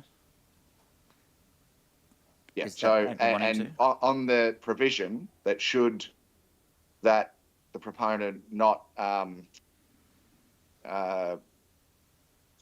seek to exercise that right to stop the clock and redesign, etc., that the officers would then make the decision that is the recommendation here today. Is that Well, they'll make that the decision case, because Helen? it's their recommendation, but you can't delegate authority and then tell them what decision they're going to make. But you think you can Well, understand. I can assume that Yeah. they're You can the assume. ones making the recommendation, that their recommendation without any change wouldn't change. Is that correct, or? Well, you would think so, but let me go back to Helen Ortegan to comment. Certainly, the idea of the stop the clock is to enable the proponent time to change the design. But if that is not forthcoming, I think the recommendation would be as it is. Yeah. Thank you. Well, unless I'm happy to, hear further, but I guess I can foreshadow, Mr. Mayor, that I'm happy to move that motion. I think, from my understanding of the report, there has been opportunity for the proponent to change designs. They have not sought to do that, and therefore the assessment has not met the required benchmarks. Now, I'd love to see this development take place, but only on the case that it can meet the required benchmarks as set out in our planning scheme that is there to protect community and business from future possible issues. There's a number of, I'm not going to go through the report, but anyone who wants to read it, there's a number of issues around parking, noise, safety of pedestrians, etc., all very valid points that I think need to be addressed. So if you'd like to go to some of the other questions, Mr. Mayor, I can foreshadow that I'm happy to move that motion. That might give the proponent a couple of days to exercise their rights to stop the clock, and if not, then the officers can make the decision before the due date. Thank you, Councillor Goodluck. I'll take the foreshadowed motion. I'll look for a seconder shortly. Because it's only foreshadowed, it's not a motion on the books just yet. I have Councillor Wagner, Holzheimer, and then Churchill's got his hand again as well. Councillor Wagner first. Yeah, no, sorry, because I did speak, but I think I'll foreshadow. I'm happy to second the motion that Khan put forward, and well said, Khan. I think while they have had the opportunity, now that it is, I suppose, down at this point, it would be great to see something like this go ahead. We definitely need it. Saying that, I do say cumulative impacts of noise. So when we're talking about bowls clubs, pool and what have you, and you've got kids, the level of noise that children can make, and if you have a look at the layout of it, there's definitely going to be two houses that are going to hear the squealing and what have you in there. And I'm in schools, I do know what the noise level can be. I just ask, cumulative impacts noise to me would have to be addressed as well. But anyway, thank you. I'll just foreshadow that I'm happy to second the motion that Khan has foreshadowed. Thank you. Don't normally do it like this, but Councillor Holzheimer. We like doing new things. My questions were in line with Councillor Goodluck, so Thank you. I'm fine. Perfect. Councillor Churchill. Yeah, thanks for that, Mayor Matt. No, there's just one other aspect here that I'd just like to ask Helen and Tegan, and it's more about the process. Now, I sound like ex-councillor Rick Hansen. What was the process? But so we find this on the agenda today, as Councillor Goodluck rightfully referred to, but it's being code accessible. And on page 10 of the agenda today, albeit your report, well, bear with me. We'll let the dogs out. It says the application has received one not properly made submission, as the application is code accessible and has been considered as part of the common material only due to the application being code accessible. And as we all know, we've been elected here by the residents and the ratepayers to represent the best interests of council and the best interests of our residents and ratepayers. But it's saying in there that the several adjoining owners have expressed interest in the application, with multiple property owners verbally raising issues with council, and it's all there in front of you regarding the proposed development. I haven't had anybody ring me, haven't anybody text me or send me an email or want to catch up for a coffee opposed or in favour of this. So what's missing, or what the void here is, from my perspective, is because it was code accessible, it finds its way onto the agenda, but I've got nothing before me that effectively says what are the people saying, not only in that area, but in the surrounding area, in relation to the proposed development. So there's a flaw in the process, in my opinion. Yeah. Can I go? I guess the process could have quite easily been that the the council officers made the decision to refuse the application. They've given us the opportunity to discuss it today. And I think based on the foreshadowed and second motion, that will give the developer an opportunity to pause, as I said in my email to them, and maybe hopefully, as I've heard loud and clear from the boardroom, the concerns raised by most councillors around the application. So I think that's probably a good opportunity there. So does that answer your question, Councillor Churchill? Or Helen? I can just clarify in terms of process, all applications that are received, regardless of whether they're code or impact, we do notify the adjoining owners in writing, even if it's a code accessible application. So whilst they don't have appeal rights against any decision that's made by council, they are informed that there's an application on an adjoining property to theirs. Quite often they then contact us to find out what's this about. They might have a look at the proposal and provide feedback or concerns in relation to that. So as far as process goes, that's something that is GRC centric. It's something other councils don't do, but we always write to adjoining properties, ones that touch the subject site, to let them know that that application is afoot. So it's common for us to talk to the neighbours as part of any application process. Okay, no further questions, councillors? I have a foreshadowed motion from Councillor Goodluck, seconded by Councillor Wagner. Can I have it on the screen, please?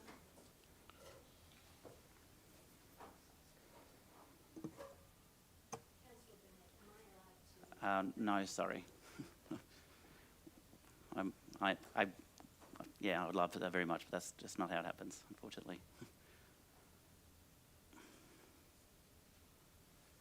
Okay, let me see. It says the applicant be encouraged to exercise their rights under the Planning Act 2016 to stop the clock on the assessment of the development application and allow officers sufficient time to give further consideration to the application.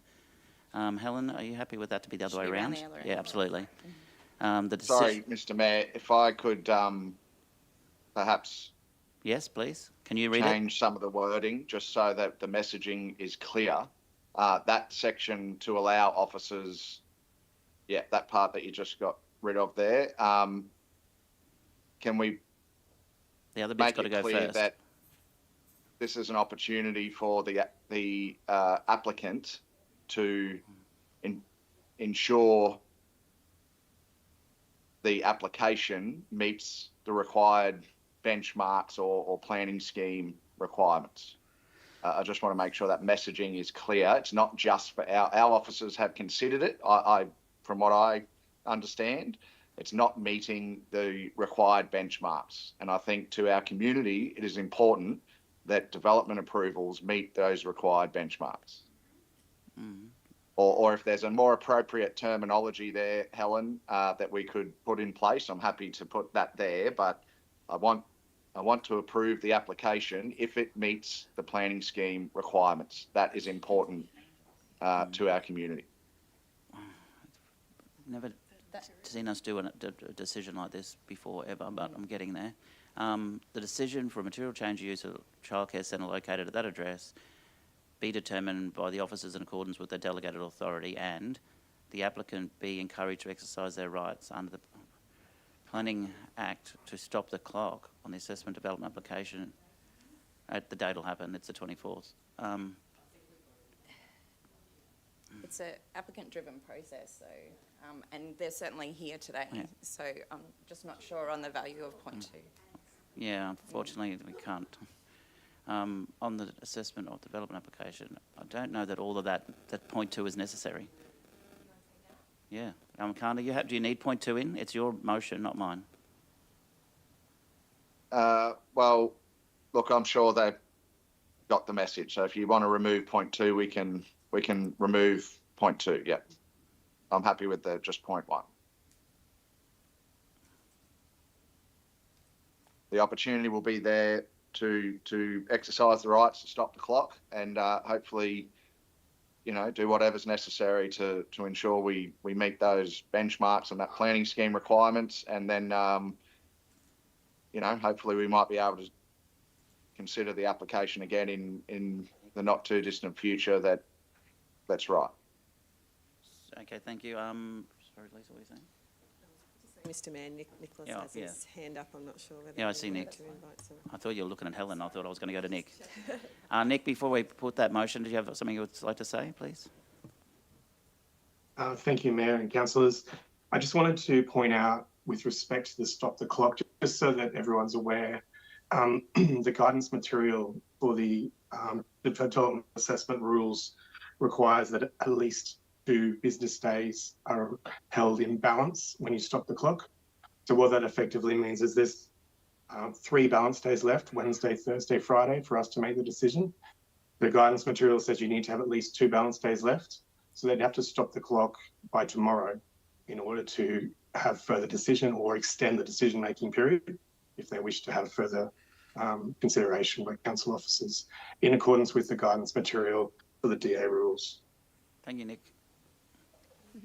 Handy information, so at least it's another day. Any further questions, councillors? I have a motion on the books. Councillor Goodluck is happy with that. Councillor Wagner, you happy with the amended recommendation? Or now, normally we have to give a reason when we don't take the officer's recommendation. Why is that different today? Because we're giving you we're not refusing it, we're not approving it, we're just giving you back not exercising the right. Very unusual.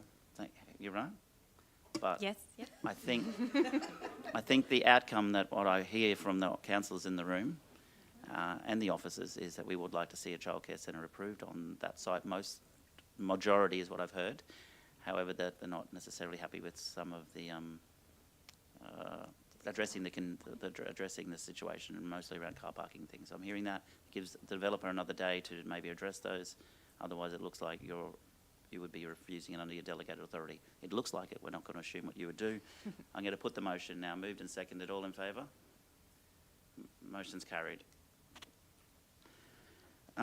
Thank you, councillors. We have a couple more items I'd like to get to before morning tea, and I'm sure you're all ready for a cup of coffee, but if I can move to the next item on the agenda, which is staying with planning. G4.2, the adoption of the Gladstone Regional Council Planning Scheme Temporary Local Planning Instrument, 01-2024, operational work in biodiversity overlay. Back to you, Rob. Thanks, Mr. Mayor. At Council's general meeting on the 30th of July last year, Council resolved to make a temporary local planning instrument related to operational works in the biodiversity overlay. The purpose was to ensure vegetation clearing in this overlay could be appropriately assessed and managed. Upon Council's approval last year, the request was submitted to the Minister of the State Development, Infrastructure, Planning and for consideration. The Minister has now approved the request and therefore officers are seeking Council adoption. councillors to our officers, please. Fairly straightforward. Councillor Davis. Thank you, Mr. I'm happy to move Thank you. the officer's recommendation, Mr. Mayor. Thank you. Seconded by Deputy Mayor. Any questions, councillors? This one is very straightforward. All in favour? Motion's carried. Thank you. I'd like to get to the next item as well. G 4.3, Port Curtis Cemetery request for burial reservations. General Manager of Finance, Governance and Risk, Mark Holmes, I've got in my list. I'll take it over. And it's hand over to Rob, who's not the General Manager of Finance, Governance and Risk, but customer experience. Thank you, Rob. Thank you, Mr Mayor. Council received a number of requests for reservations at the Port Curtis Cemetery in the lead up to the cemetery and crematorium policy being reviewed that was adopted last year. When the policy was being reviewed, officers were managing 7 requests for burial reservations. The adopted policy does not cater for reservations at the Port Curtis Cemetery. Following the adoption, officers advised the customers that the reservations were not permitted. As a result, customers have expressed their dissatisfaction with Council's position and have continued to advocate for reservations at the site. Therefore, the report is tabled for Council to consider out-of-policy reservations for the nominated families. Thank you, Rob, and I'll start with this one because I was involved in the process right from the beginning. And I'm sure I'm not going to have unanimous support for it, but I will be recommending that we accept the reservations as they're a commitment from Council, as I was part of the Council that made that commitment, and I feel that I'm disappointed that it's back at this point, but I also understand our officers have to follow the policy, and the policy says no reservations. But we made a commitment for those reservations. Councillor Trevor and I were there at the time. He was then the Deputy Mayor with our officers, and we should honour those. And furthermore, I would like to review our policy on reservations and so that we can consider having reservations again in our cemeteries. We oh no, I won't go into any more than that. That's enough. That's where I'm at. So any questions, councillors? Councillor McClintock. I've got a few. Councillor McClintock first. I'm happy to second that, Mr Mayor. My question was, there was a brief mention in the report of a fee for reservations, but not really any information about that. It said something about pending some sort of fee or something. It was very right down the bottom there. I don't have it open because I'm still in the last one. But is that something that we have the potential to look at? I guess I'm very much in favour of exactly what the Mayor just said.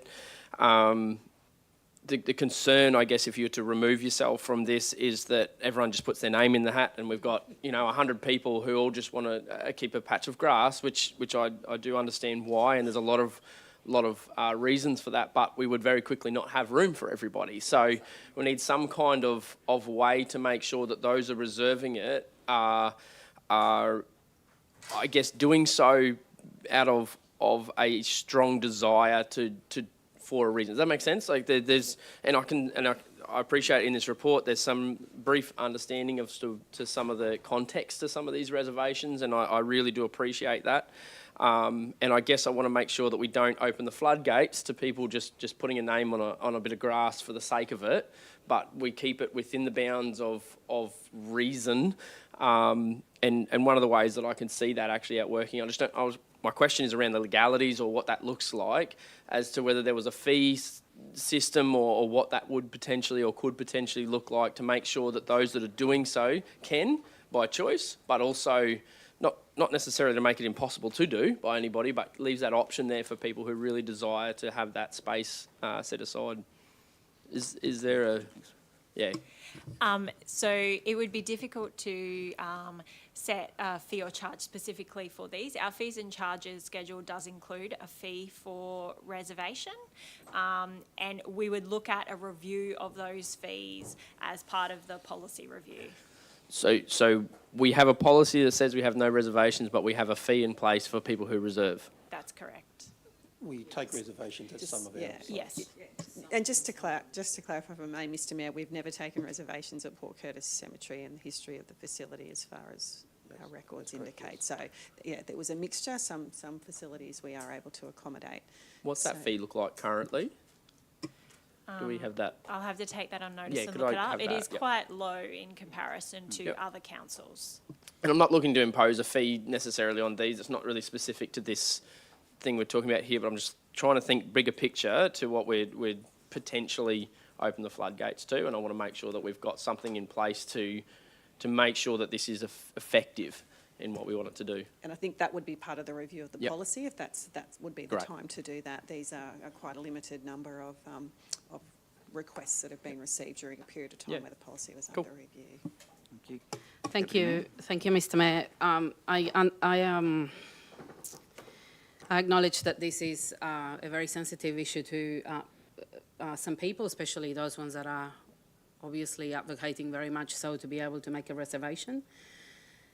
Thank you, Rob, for bringing this, or Mark's team, or we have gone through the review of the cemetery strategy, which I think is very good. We had lots of discussions, and we also have discussions around this. I acknowledge the Mayor's sentiment around some of the conversations that happened in the past, and that's why I would support the first part of that motion, as in honouring those people we had discussions with, because they were in a different context, and I'm not necessarily inclined to review the policy. The policy was reviewed last year, or even, actually last year, and with all the new councillors too.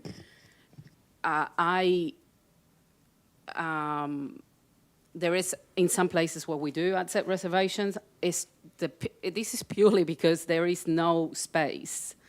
So to allow people to make reservations, unless, I still don't see how we could do that.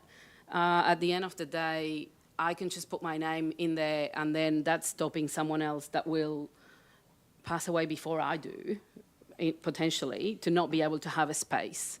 So a fee, when it comes to a fee structure, I don't think that's, I'm very much against it.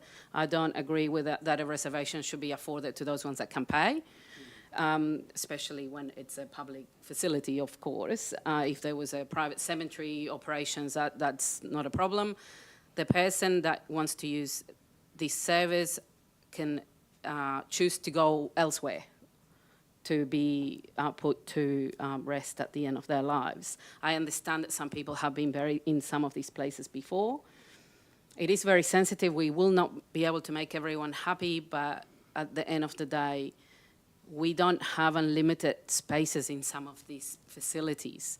So while I agree with honouring some of those discussions that we had in the future, I don't see a point in reviewing the policy that we just had reviewed last year. However, I guess obviously we'll go with the majority.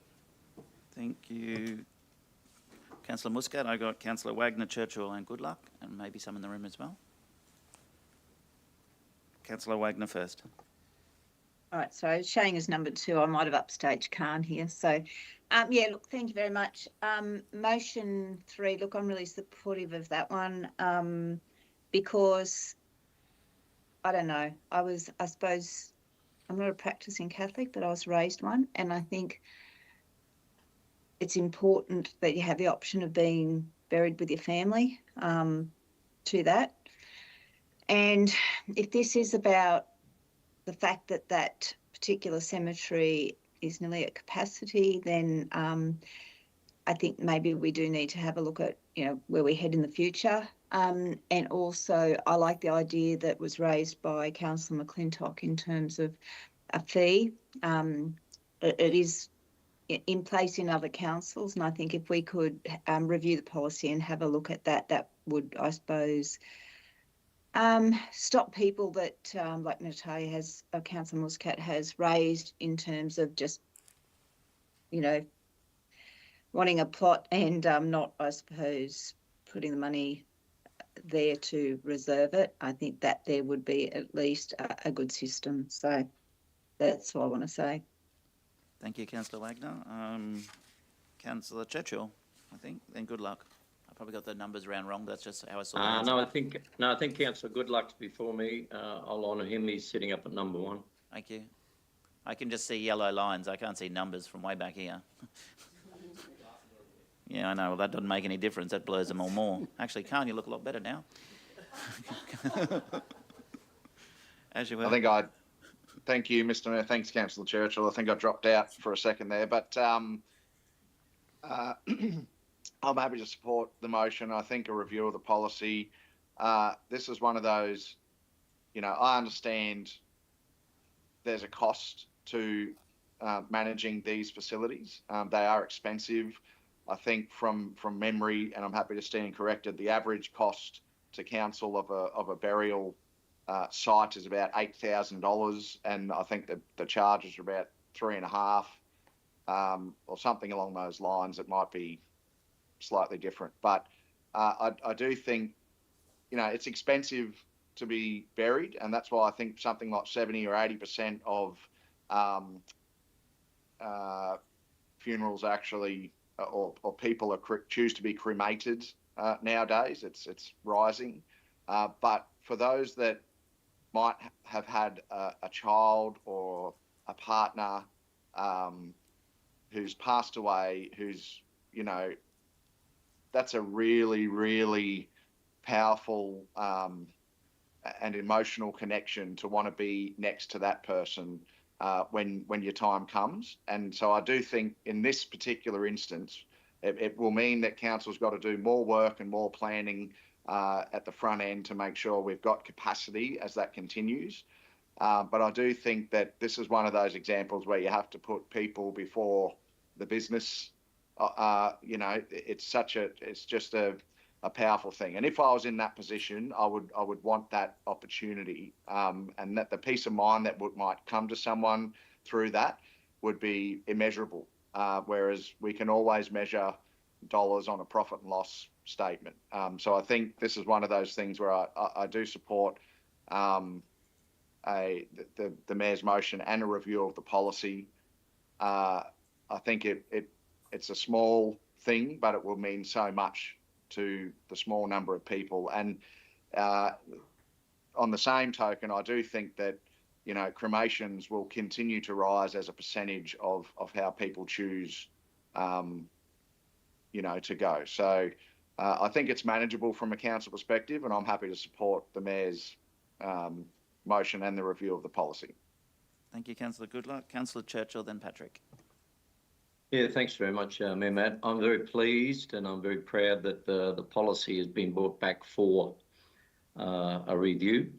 And this policy is always a difficult one because there are emotional sentiments that are attached to it. But I think this is an opportunity, and I support the motion overwhelmingly. It's an opportunity to right the wrong, because from my perspective, and I've spoken to a number of those people who were emotionally traumatised, and I apologise immensely for any unnecessary trauma that I may have created in supporting changes to policy. But that is part of our role as elected members, is to make strategic decisions regarding policies, because they're our traffic laws and they're our rules. But there is an emotional aspect to this, and I know some of those that were emotionally affected are actually in the gallery there today, and I strongly believe that there is sufficient prima facie information and evidence to substantiate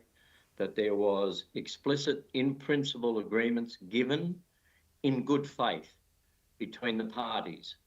And in light of saying that, if I could also say that I think we need to be careful and cautious sometimes how we deal with the sentiments and the emotions of our cemeteries. When I looked at some of the research that I did, is having people understand that we are a compassionate council, and I see that in our workforce as well.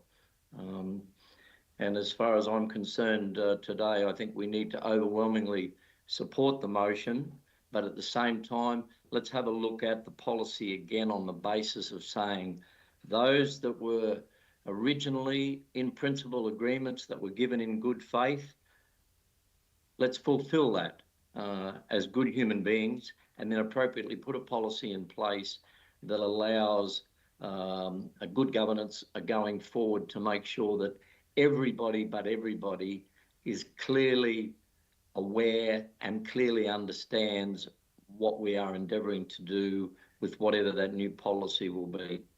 But as I say, I'm so pleased and I'm proud that it's back here, and hopefully, and I call on my colleagues to, which I'm sure you will, is show some support or show that moral support in their time of need. Thank you. Thank you, Councillor Churchill. Councillor Patrick. Thank you, Mayor Matt. I think this is an example of maturity as well.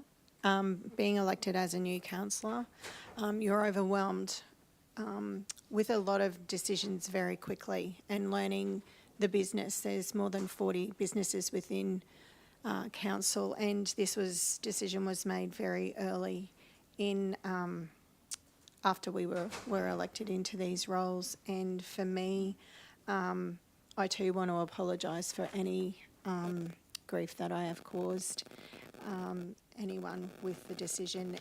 I think it shows the maturity of bringing it back to the boardroom table, accepting that people do come before the business and the impact is negligible over the long and short term, to be able to fulfil what our people within our region want to see.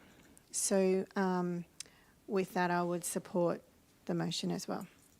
Thank you, Councillor Patrick. Any further comments or questions, councillors? The motion's on the screen. The council approves the requests 1 to 7 for burial reservations as particularised in attachment 1 of the report, subject to the customers paying the relevant fee or charge, which we've indicated is not very substantial.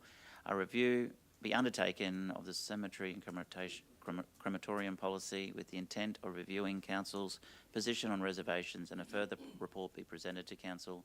Oh, that's interesting. Quickly, by the 1st of July. I'm happy with the date. I've moved it. Councillor McClintock has second. Are you happy with the content? All in favour? Motion's carried unanimously. Thank you, councillors. We'll now break for morning tea.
I really like the variety because there's a lot of different parts of our region, and particularly in disaster space, I like that we're there for the community in kind of some of their worst times. We're able to assist. My role basically oversees and works with other emergency service agencies in town to assist the community in preparedness and then response and recovery following disaster events. I really enjoy working and living in Gladstone. We have great facilities here. People are really friendly. Council's a really good organisation to work for.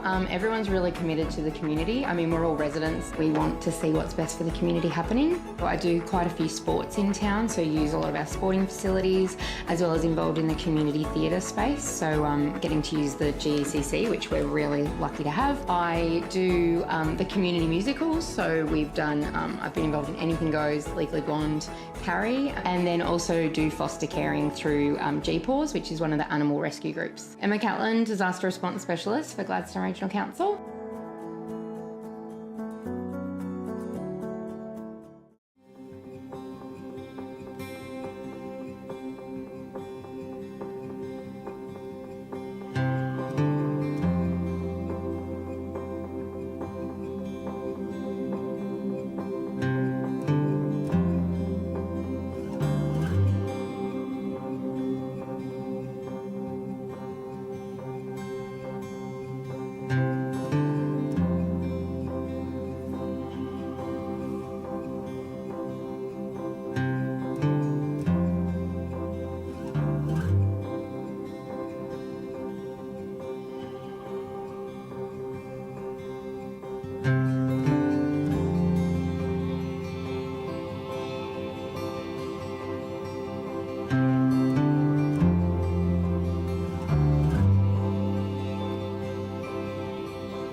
Sign up to Council's disaster and weather event warning system. Receive alerts about emergency news, severe weather events and other public safety alerts via SMS or email. Registering to the disaster messaging system is free. To register, visit Gladstone Regional Council's Region Watch website and click on the Register for Warnings button. Get ready, Gladstone. Take the steps to protect what's most important to you. Let's be better prepared and protected for emergencies and disasters.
Gladstone Regional Council are committed to fostering a proud, involved and engaged community.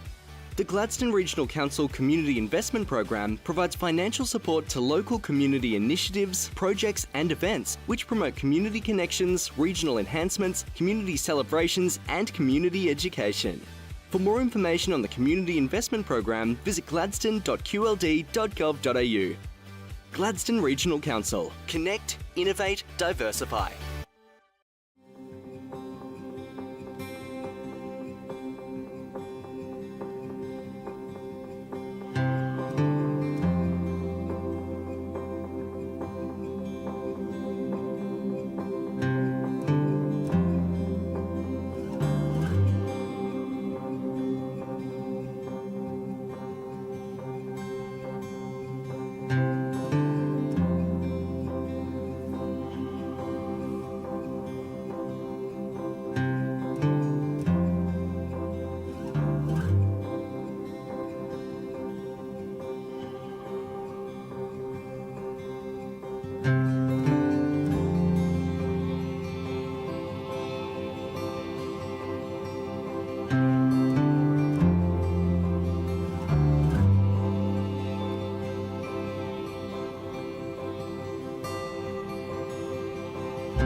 I really like the variety because there's a lot of different parts of our region, and particularly in disaster space, I like that we're there for the community in kind of some of their worst times. We're able to assist. My role basically oversees and works with other emergency service agencies in town to assist the community in preparedness and then response and recovery following disaster events. I really enjoy working and living in Gladstone. We have great facilities here. People are really friendly. Council's a really good organisation to work for. Everyone's really committed to the community. I mean, we're all residents residents. We want to see what's best for the community happening. I do quite a few sports in town, so use a lot of our sporting facilities, as well as involved in the community theatre space, so getting to use the GECC, which we're really lucky to have. I do the community musicals, so we've done, I've been involved in Anything Goes, Legally Blonde, Carrie, and then also do foster caring through GPAWS, which is one of the animal rescue groups. Emma Catlin, Disaster Response Specialist for Gladstone Regional Council.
Sign up to Council's disaster and weather event warning system. Receive alerts about emergency news, severe weather events and other public safety alerts via SMS or email. Registering to the disaster messaging system is free. To register, visit Gladstone Regional Council's Region Watch website and click on the Register for Warnings button. Get ready, Gladstone. Take the steps to protect what's most important to you. Let's be better prepared and protected for emergencies and disasters.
Gladstone Regional Council are committed to fostering a proud, involved and engaged community.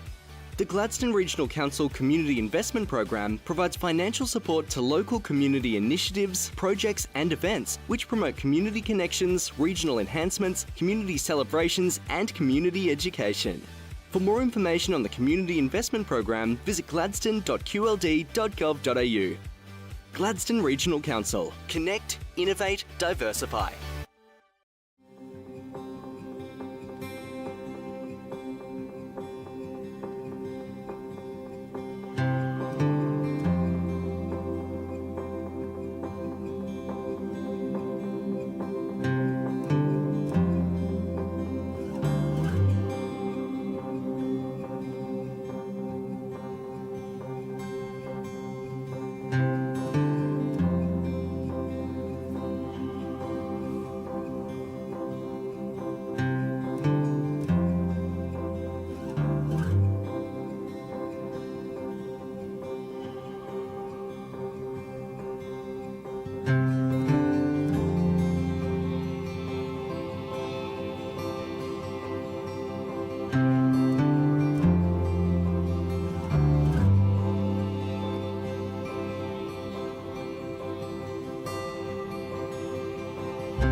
I really like the variety because there's a lot of different parts of our region, and particularly in disaster space, I like that we're there for the community in kind of some of their worst times. We're able to assist. My role basically oversees and works with other emergency service agencies in town to assist the community in preparedness and then response and recovery following disaster events. I really enjoy working and living in Gladstone. We have great facilities here. People are really friendly. Council's a really good organisation to work for. Everyone's really committed to the community. I mean, we're all residents.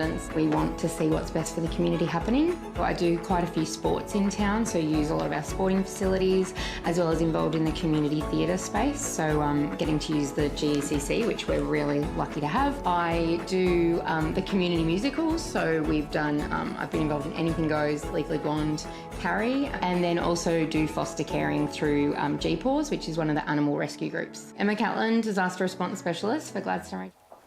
Well, thank you, councillors. Thank you, officers. We'll move to the next item on the agenda, which is G4.4, waste removal of current mulch fees and charges. Over to the General Manager of Finance and Governance and Risk this time, Mark Holmes, assisted by our Manager of Operations, John Tumbers. Morning, Mayor. Morning, councillors.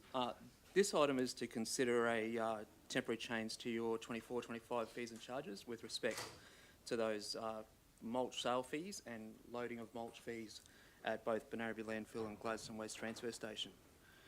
As we've done in previous years, there's times where that stockpile grows and does cause a fire risk on site. And what we have seen is these campaigns, for short periods, see us, essentially get rid of those stockpiles essentially just by removing some of those impediments. John has got some anecdotal information around some commercial operators that may be available and may be interested who've taken mulch in the past that really help reduce that stockpile and reduce that risk on site. The proposal is really just for the balance of the current financial year, but happy to take questions with respect to the report. Yeah, got a few questions. It's a very straightforward report, something we do often. Councillor Muscat, then Councillor Davis. Thank you. Yeah, thank you for bringing that again. I'd like to move the motion. Thank you for doing that. And maybe well, obviously, I think will be a couple of comments, but because it seems like we've been doing it often, is there maybe something that can help us not having to bring this all the time, or or do it once a year, or just to say that at certain times, twice a year or 3 times a year, we'll do that? We certainly went out and in part of the previous council, we called expression of interest with respect to various waste management streams and how we could try to gauge interest in those various streams. We didn't actually get any commercial interest or any offers with respect to green waste. So that is an option we can revisit. So in terms of whether there is some commercial people in the market that can take those. Those no, I was. But the reality is, it's a product we accept, and it's a product that does. Build I was just more talking about saving yourselves the process of bringing this to council, when we obviously pretty much agree with doing this for not just the service, but for safety reasons. So. Something to consider. Yeah, we're going to do that when we do people changes. Okay, so I have questions in line, but I do have a mover in Councillor Muscat for the officer's recommendation, seconded by Councillor McClintock. Councillor Davis has a question. Thank you. Yeah, I was happy to second it as well, but that's already been done. My question is, speaking to a lot of the people about the mulch, and there's something in here about improving the quality. So I'd really like to see down the track, maybe at one of our information sessions, how we can go about that, so maybe more people will take it up if we can improve the quality of the mulch.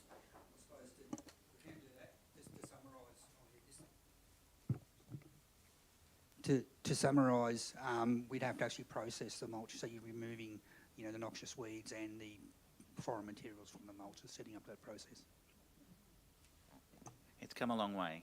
When I first got mulch from the landfill or transfer station in Gladstone, the piece of metal this long was in it. So it's a lot better than that these days. People are separating it much better than they did probably late 1990s. No. But, yeah. Okay, no further questions, councillors? Moved by Councillor Muscat, seconded by Councillor McClintock. All in favour? The motion's carried. Thank you. Thank you, Mark. Thank you, John. The next item on the agenda is G 4.6, the Audit Risk and Improvement Committee meeting summary. Have I missed one? No, I have. The financial report. Sorry, I have. 4.5, put the glasses back on. Righto. 4.5, financial report for the period ending 31st of December. That's very important. We'll hand back to you, Mark. Thank you. Yeah, thank you, Mr. Mayor. This item is your monthly financial reports through to the end of December, so essentially takes us through halfway through the financial year. So there's been no amendment to forecast, so this is very much in line with the forecast that was tabled as part of the November statements. Tracking very similar stories to what was presented in November. Our rates are very much in line with where we had it inspected, a little bit over in terms of from a budget perspective, in terms of we just had a little bit more general rates than we had anticipated at the time of modelling and when we've gone to levy those. Interest revenue remains strong, but we are anticipating some essentially downside risk with respect to that number, and we've essentially reduced that forecast for the balance of the year accordingly, particularly if interest rates fall. Sales revenue is high in terms of on a pro rata perspective, and that should continue through, and most of that's with respect to our road maintenance performance contracts with main roads. Our other income is in line with expectations, and the outlier there is obviously with our general purpose grant, where we have received that ahead of time. With respect to expenses, sitting at 48.6% of budget and 47.6% of forecast. Again, employee benefits, very much right on that 50% mark. As requested at the last meeting, we have split out the overtime piece there just so we've got that visibility, and that will remain an area of focus that we make sure we continue to manage that effort across the business. Now, certainly it's an area that is budgeted in some areas, but some areas we do have those areas that are reactive with call-outs and the like, and we do see that expenditure incurred. But we are currently sitting at $1 million incurred year to date. Our forecast is for 1.6, so we are high there, so that will need management across the balance of the year to ensure that comes in with respect to budget. Consultants and contractor spend is below budget, particularly consultants at this point in time. So there's the forecast spend there, and budget is over $6 million, and we've only spent 1.7 to date. So that's an area from a forecast perspective we'll be watching with respect to, is that an area that we can be brought back? Is that work still progressing? With respect to our capital spend, $42.5 million spent on our capital works year to date out of our $107 million budget. The forecast at the current rate is $116 million. If that does continue to trend over budget, then we will need to bring back a capital budget revision, but we will be looking further down the track with respect to that and won't be making calls until March, April. Generally what we'll see is there'll be projects that have expenditure essentially trail into, or forecast to trail into essentially the next financial year. So we'll see those essentially that forecast come down and generally be in line with budget or just under as the year progresses. Outstanding rates does tend to be is just marginally behind where we were the same time last year. There is a couple of receivables that are impacting that. So we're at 6.5% of outstanding rates at the end of December compared to 6.1% the previous year. We do have a process for the recovery of our rates with respect to our government-owned corporations, we haven't received that payment yet. They were paid to the Queensland Treasury within the appropriate time frame, so they will get the discount. So we just haven't received that money yet, and we'll post that through. So that's with respect to Gladstone Area Water Board and Gladstone Ports Corporation. So that will bring that down to 5.3%. So, sorry, Mark, on that, sorry. Yep. Did you say they paid it to Treasury, but they haven't paid it to us by the appropriate date? So that's the ordinary process, so they don't pay directly to us. They pay to Queensland Treasury, and Queensland Treasury then pays us. Yeah, no, I get that, but you're telling me they didn't make it on time. They've made it on time to Queensland Treasury. We're getting that money out of Queensland Treasury. They got caught up with caretaker and a few other pieces. Fair enough, all right. But benefit of the doubt this year. Yes, don't do it again. Nobody else gets away with missing the deadline. So those particular entities haven't missed the deadline. It's Queensland Treasury passing that money back through to us. The ratios, essentially, there's no surprises there, and very much in line with what was presented both in budget and in the past financial report. But happy to take questions with respect to the report. No, that's an excellent report as usual. Councillors, questions? Councillor Patrick from the talkative side of the boardroom today. Thank you, Mr. Mayor. I just wanted to, it was more of a comment, not necessarily a question. Mark, thank you to your team for breaking down the overtime and costs with contractors. I think that allows us to really capture a much more full picture of what's going on within the business. So I really did want to thank you for that, and I'm getting a lot of comfort out of seeing those figures. It does highlight where probably the business needs to concentrate on possibly opportunities and about working efficiently within those areas. But honestly, really good report. Thank you so much, and please thank your team.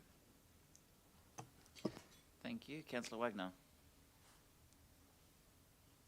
Yeah, thanks, Mr. Mayor.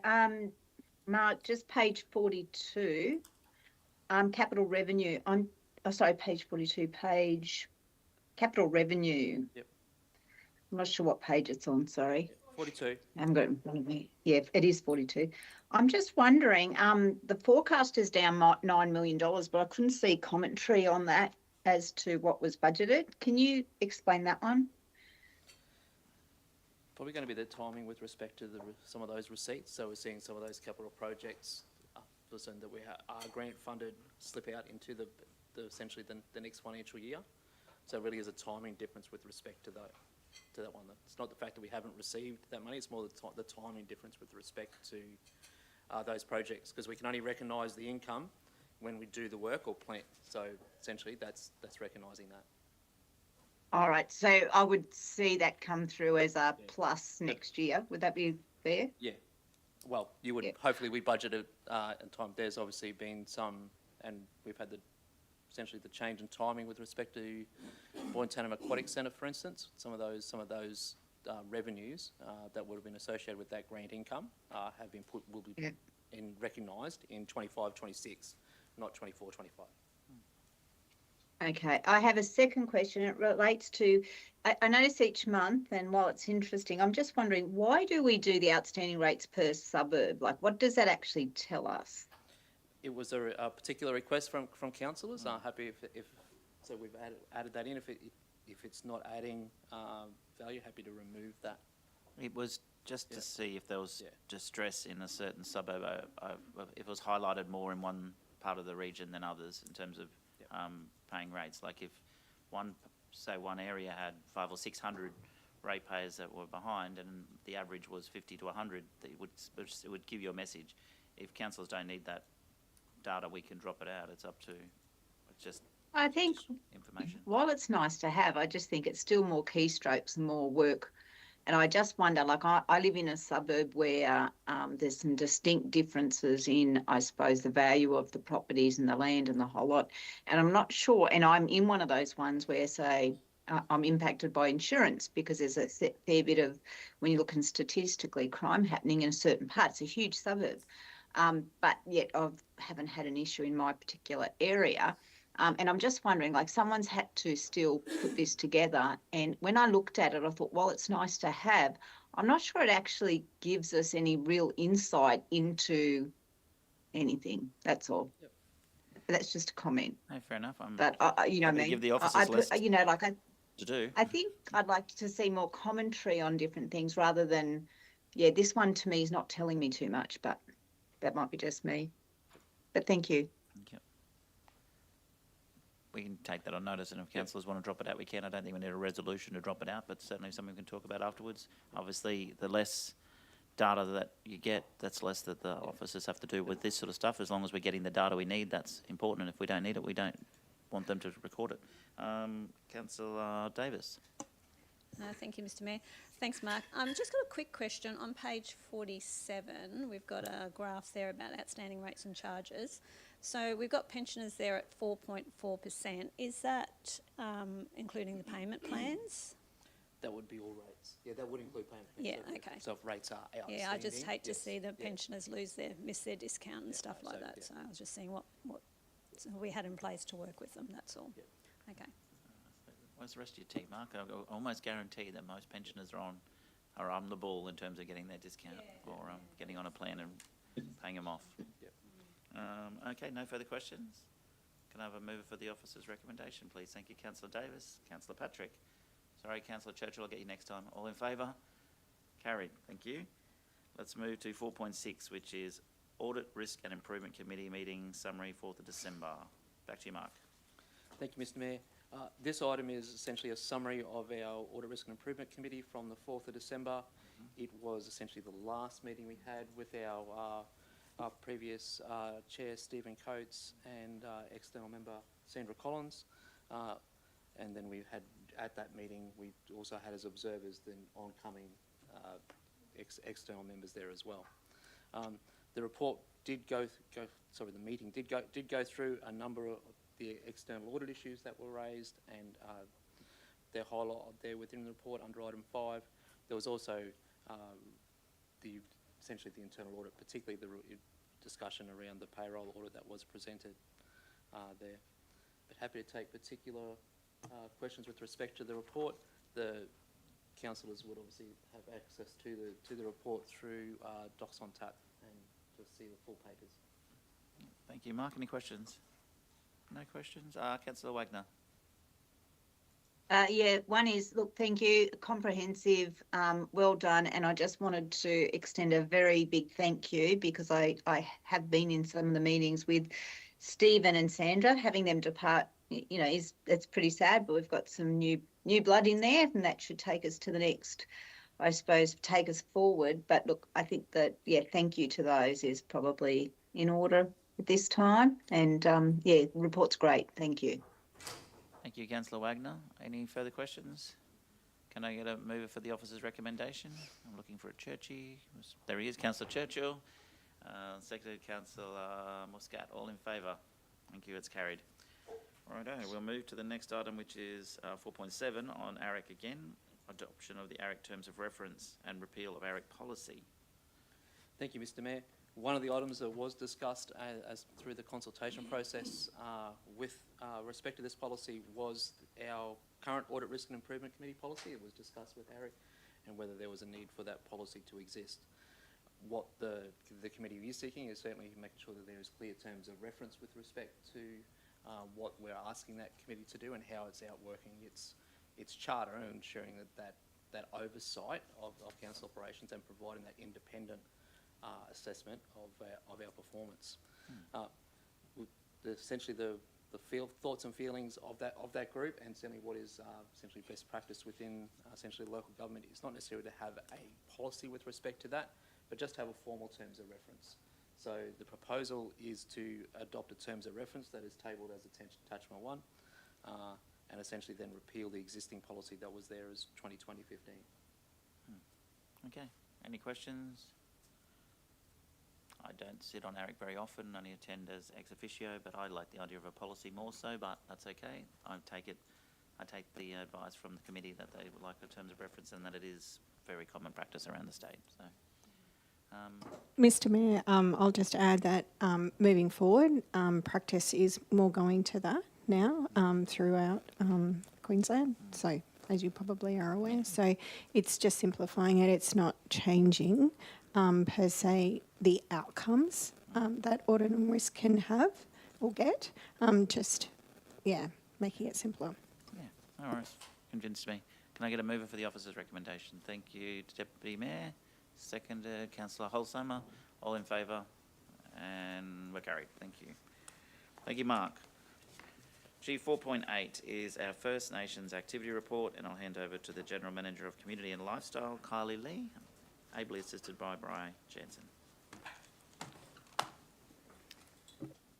Thank you, Mr. Mayor. Thank you, councillors. And thank you, Bri is joining me today, our Manager of Community Partnerships. We're presenting our First Nations activity report today, which seeks your endorsement to appoint 2 new members to our Reconciliation Action Plan reference group. Following the expression of interest in March 2024, 2 new members have been proposed to join the group. You're probably wondering, March 2024 for the expression of interest process to now. We go through quite an intensive process of making sure our members understand their roles and responsibilities, and they get to attend several RAP meetings across the year to make sure that they're wanting to participate in that. So we have selected 2 very great members, which are Dulcie Pensio and Shah Elijah. We also I'd like to take the opportunity right now to also thank our inaugural member, Annette Rutherford. She's also our co-chair. She is stepping down this year. And also Tia Horan, who they have both been instrumental in developing our reconciliation action plans, both in the past and our current one. So today we seek endorsement for our 2 new members, Dulcie and Shah, to join the group, and I welcome any questions from councillors. Thank you, Kylie. Questions, councillors? Councillor Patrick. I'm just happy to move. Thank you. Option 1. Option 1, the officer's recommendation. Is that what you're saying? Yes, That's what I thought you said. Yes. Thank you, Councillor Davis. Any questions online? No. Put the motion. All in favour? It's carried. Very straightforward. Welcome to the team. G, 4.9, our community investment program, elevator funds, not alligator at all. That could be a proposal for the future policy council, Mr Mayor. Crocodile fund. The alligator fund. It could work. Thank you, Mr Mayor. We've received one application for our elevator fund round from the Rotary Club of Gladstone, Port Curtis. The elevator fund, as you know, is designed for higher cost proposals over 10,000, which involve a more detailed application process and acquittal process. The Rotary Club Port Curtis wished to install a Category 3 cyclone-rated vinyl dome structure over 2 of their 40-foot containers at their Port Curtis compound. This does benefit several other stakeholders who access the compound either to work from or to store equipment from in the containers at that compound. The application has been scored as per the community investment policy by a panel of our council officers and received a score of 65%, which will equate to 85% funding as per the scoring matrix. The original request for funding was $29,779, but after applying the scoring matrix, it equates to $25,312. There's sufficient funds within the elevator round budget to accommodate this funding, and the Rotary Club have also confirmed that they can proceed with the project at the $25,000 funding mark. So I welcome any questions you might have with respect to this application. Very straightforward as well, I think. Councillors, is there questions? Councillor Davis. Thank you, Mr Mayor. Thanks, Kylie. On page 64 there, you've just got the balance of the fund can be reallocated across the community investment program. Why wouldn't it stay in the elevator fund? Is it due to complete for this year or something? That was just my question. We are proposing to undertake another, it is another elevator round that we're, no, sorry, we're not. I'm going to hand over to Bri for this question. Thank you. So we are proposing to conduct a third round of Ignite events as well as grassroots events, which we have found to be our most popular because we do have additional funds left over in our budget and we would like to expend that. The elevator fund this year we have found very low application rate for, so we have gone under budget, and that's why we'd like to reallocate to those more popular funds. Okay, thank you. So would there be any reason if we've got leftovers that we just, I know they only scored 65%, but it would be any reason we could just give them the full funds then? Like, Councillor, that's your decision. Yeah. We've gone through our process. Yeah. The only lacking part with their application was the data to validate some of the information. Yeah. So that's the reason it's scored at 65%. Yeah, and I understand that, but sometimes some of these people aren't as good as applying for grants than others. So that was just my... Yep. Councillor Wagner has a question as well, but on that though, I just want to ask furthermore. So, how much funds were left over? 123,000. And we're going to put all that into an Ignite fund. Ignite and grassroots. Oh, grassroots, okay. And it's not allowed. Sorry. Sorry, can I just confirm in the report it says 98,588. Is that taking out the amount recommended today, just Sorry, for clarity? Yes, it is. Yeah. For clarity, it is. So okay. 98,588. Will be left to go, and is that because they wouldn't? We're not, I know you said the elevator fund applications have been low, but can someone still apply between now and June for them, or do you have to call a grant round for it? We don't have any other grant rounds okay. for elevator. Okay, thank you. That answers my question. Councillor Wagner. Yeah, thank you. Yeah, like I'm hearing what the other council have said and you, Mr Mayor.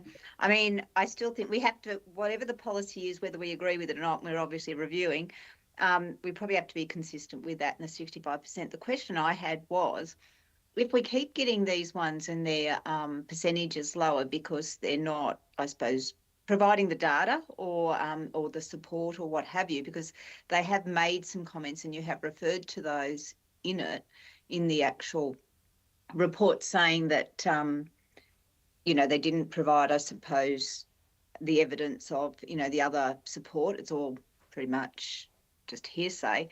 And look, the Rotary Club do an amazing job, but yeah, I would be reluctant to give any more giving that we do have a process. We need to comply with it. I mean, on its own merit, I would like to see that there's a little bit more justification.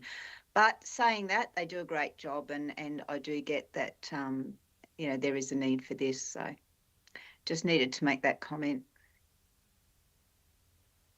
Thanks, Councillor Wagner. Yeah, thank you. Any further questions, councillors? Okay. Officer's recommendation moved by Deputy Mayor. Can I have a seconder, please? Councillor Wagner. Sorry, you had your go today. Yeah. I was talking to Leanne. She thinks she had a birthday. She got more. Anyway, all in favour? Carried. Thank you. All right. We have one final item before we have our confidential item, which is G4.10, which is our Youth Council report for 2025. Hand back to you, Kylie. Thank you, hello. Mr Mayor. I'm also joined by Jacqueline Iwasaka. Jacqueline's our Community Development Specialist and has done an incredible job with our Youth Council recruitment this year. And the Youth Council itself should be really recognised for their recruitment efforts as well. We had a staggering result of 23 people. Those 23 young people interviewed beautifully, and if we could appoint 23, we absolutely would. We've maintained consistency with our other advisory groups. The Saiki City has 16 members. The Phillip Street Advisory Committee has 16 members, so we are proposing 16 members to you today. 6 returning members will support our new members coming through, which is a fantastic model as well. Today we're seeking your endorsement of our Youth Council that we've proposed, but we're also seeking 2 councillors to be permanent members on the committee to support this group going forward. Welcome any questions you might have about the process, the Youth Council, or anything with respect to that. I love that we have 16 applications for our Youth Council. No one could be more excited about it than me. Only, how are we going to fit them in the boardroom? Which is something I was very specific about. With these 2 chairs. Okay, righto. And one over there. Okay, righto. Good, fine. Yeah, there's be a lot of people at the table. That's fantastic. It's great to see so many people interested in wanting to be on our Youth Council. And I do like the idea of your suggestion, Jacqueline. I'm assuming it's yours. You've worked very closely with them about having 2 councillors permanently appointed, I guess you'd say, and obviously they could share between. Yeah, that's right. Well, the councillors can sit in the gallery. It's not your table when it's a Youth Council table. You can sit somewhere else. So I think that's a good recommendation or suggestion. We just have to pick 2, and I guess you want that today, which I guess I read this Thursday night or something, and I thought, we haven't really had a chance to discuss that as a council team. Sorry, Mr Mayor, if I can also say any councillor is welcome at any time to participate. It's always an open door, but we're just seeking 2 members of the committee. Yeah. Well, while you think about that, questions or comments to Kylie or Jacqueline? No? All right, who wants to volunteer to be one of the 2 councillors? Thank you, Councillor Holsamer. Councillor Patrick, we've got 2. Is there more? More nominations? And I'm looking online. Thank you. You sit to my left. Okay, good. Anyone online would like to volunteer as well? I have 2 so far, but happy to take a third. No, very quiet. I do just have one quick question. Sorry, ladies. We'll be moving to the new meeting times. Is that correct? I believe we're still sticking with the Monday evenings. Yeah. I think it was a 4:45 or 5 o'clock start. I'm just not quite sure which one it was. Okay, no worries. Thank you. Excellent. All right. No further nominations for that. Then I would like someone to move the officer's recommendation inserting the words Councillor Holsheimer and Councillor Patrick. Move Councillor McClintock, second Councillor Wagner online. Sorry, Councillor Davis. All in favour? That's carried. Well done, team. We're excited about the future of our Youth Council. Looks in good hands. Righto. Next item on the agenda is council reports. There's no written council reports. Is there any verbal council reports? Absolutely. Get ready. Strap in. Thank you. There's no urgent business, there's no notice of motions, however, we do have a confidential item. So in accordance with the Local Government Regulation 2012, Section 254J, it's proposed to close the meeting to discuss one confidential business item. The motion required is that the meeting be closed in accordance with that section of the Local Government Regulation 2012 to discuss the appointment of the State Emergency Services Local Controller. As we know, Doug Savage is retiring. Thank you, Dove. We'll appoint a new controller as the report will discuss a matter the local government is required to keep confidential under law of a formal arrangement with the Commonwealth and or the state. Mover for that motion, please. Thank you, Councillor Patrick. Seconded, Councillor Wagner. All in favour? Thank you. We'll clear the gallery, please.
I really like the variety because there's a lot of different parts of our region, and particularly in disaster space, I like that we're there for the community in kind of some of their worst times. We're able to assist. My role basically oversees and works with other emergency service agencies in town to assist the community in preparedness and then response and recovery following disaster events. I really enjoy working and living in Gladstone. We have great facilities here. People are really friendly. Council's a really good organisation to work for. Everyone's really committed to the community. I mean, we're all residents. We want to see what's best for the community happening. I do quite a few sports in town, so use a lot of our sporting facilities, as well as involved in the community theatre space, so getting to use the GECC, which we're really lucky to have. I do the community musicals, so we've done, I've been involved in Anything Goes, Legally Blonde, Carrie, and then also do foster caring through GPAWS, which is one of the animal rescue groups. Emma Catlin, Disaster Response Specialist for Gladstone Regional Council.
Gladstone Regional Council are committed to fostering a proud, involved and engaged community.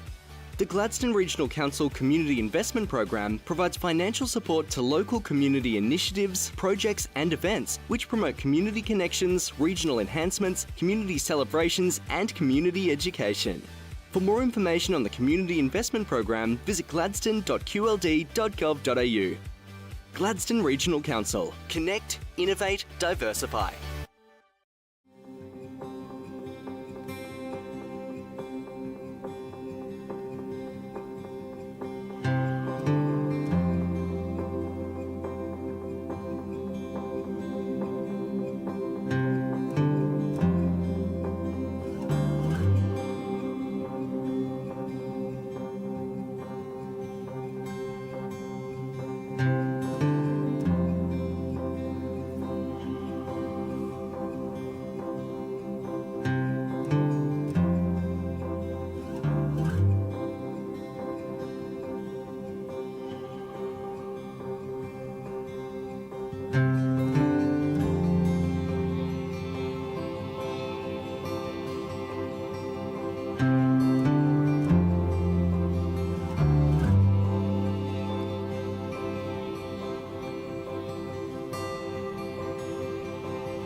Sign up to Council's disaster and weather event warning system. Receive alerts about emergency news, severe weather events and other public safety alerts via SMS or email. Registering to the disaster messaging system is free. To register, visit Gladstone Regional Council's Region Watch website and click on the Register for Warnings button. Get ready, Gladstone. Take the steps to protect what's most important to you. Let's be better prepared and protected for emergencies and disasters.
I really like the variety because there's a lot of different parts of our region, and particularly in disaster space, I like that we're there for the community in kind of some of their worst times. We're able to assist. My role basically oversees and works with other emergency service agencies in town to assist the community in preparedness and then response and recovery following disaster events. I really enjoy working and living in Gladstone. We have great facilities here. People are really friendly. Council's a really good organisation to work for. Everyone's really committed to the community. I mean, we're all residents. We want to see what's best for the community happening. I do quite a few sports in town, so use a lot of our sporting facilities, as well as involved in the community theatre space, so getting to use the GECC, which we're really lucky to have. I do the community musicals, so we've done, I've been involved in Anything Goes, Legally Blonde, Carrie, and then also do foster caring through GPAWS, which is one of the animal rescue groups. Emma Catlin, Disaster Response Specialist for Gladstone Regional Council.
Gladstone Regional Council are committed to fostering a proud, involved and engaged community.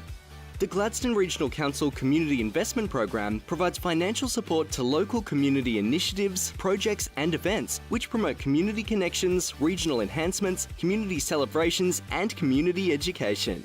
For more information on the Community Investment Program, visit gladstone.qld.gov.au. Gladstone Regional Council. Connect, innovate, diversify.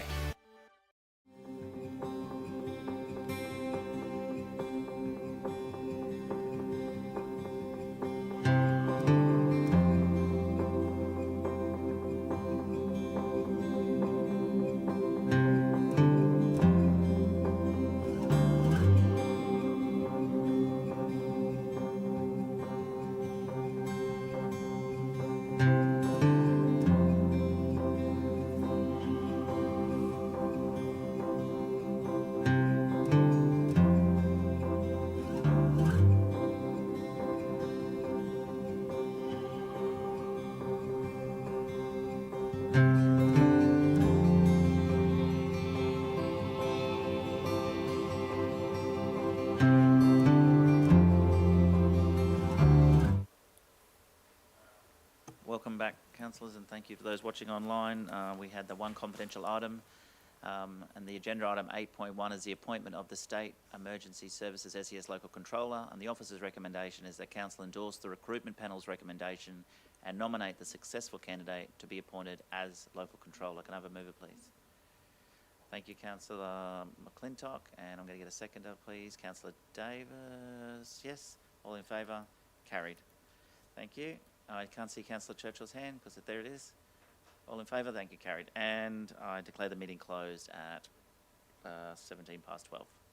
Thank you for your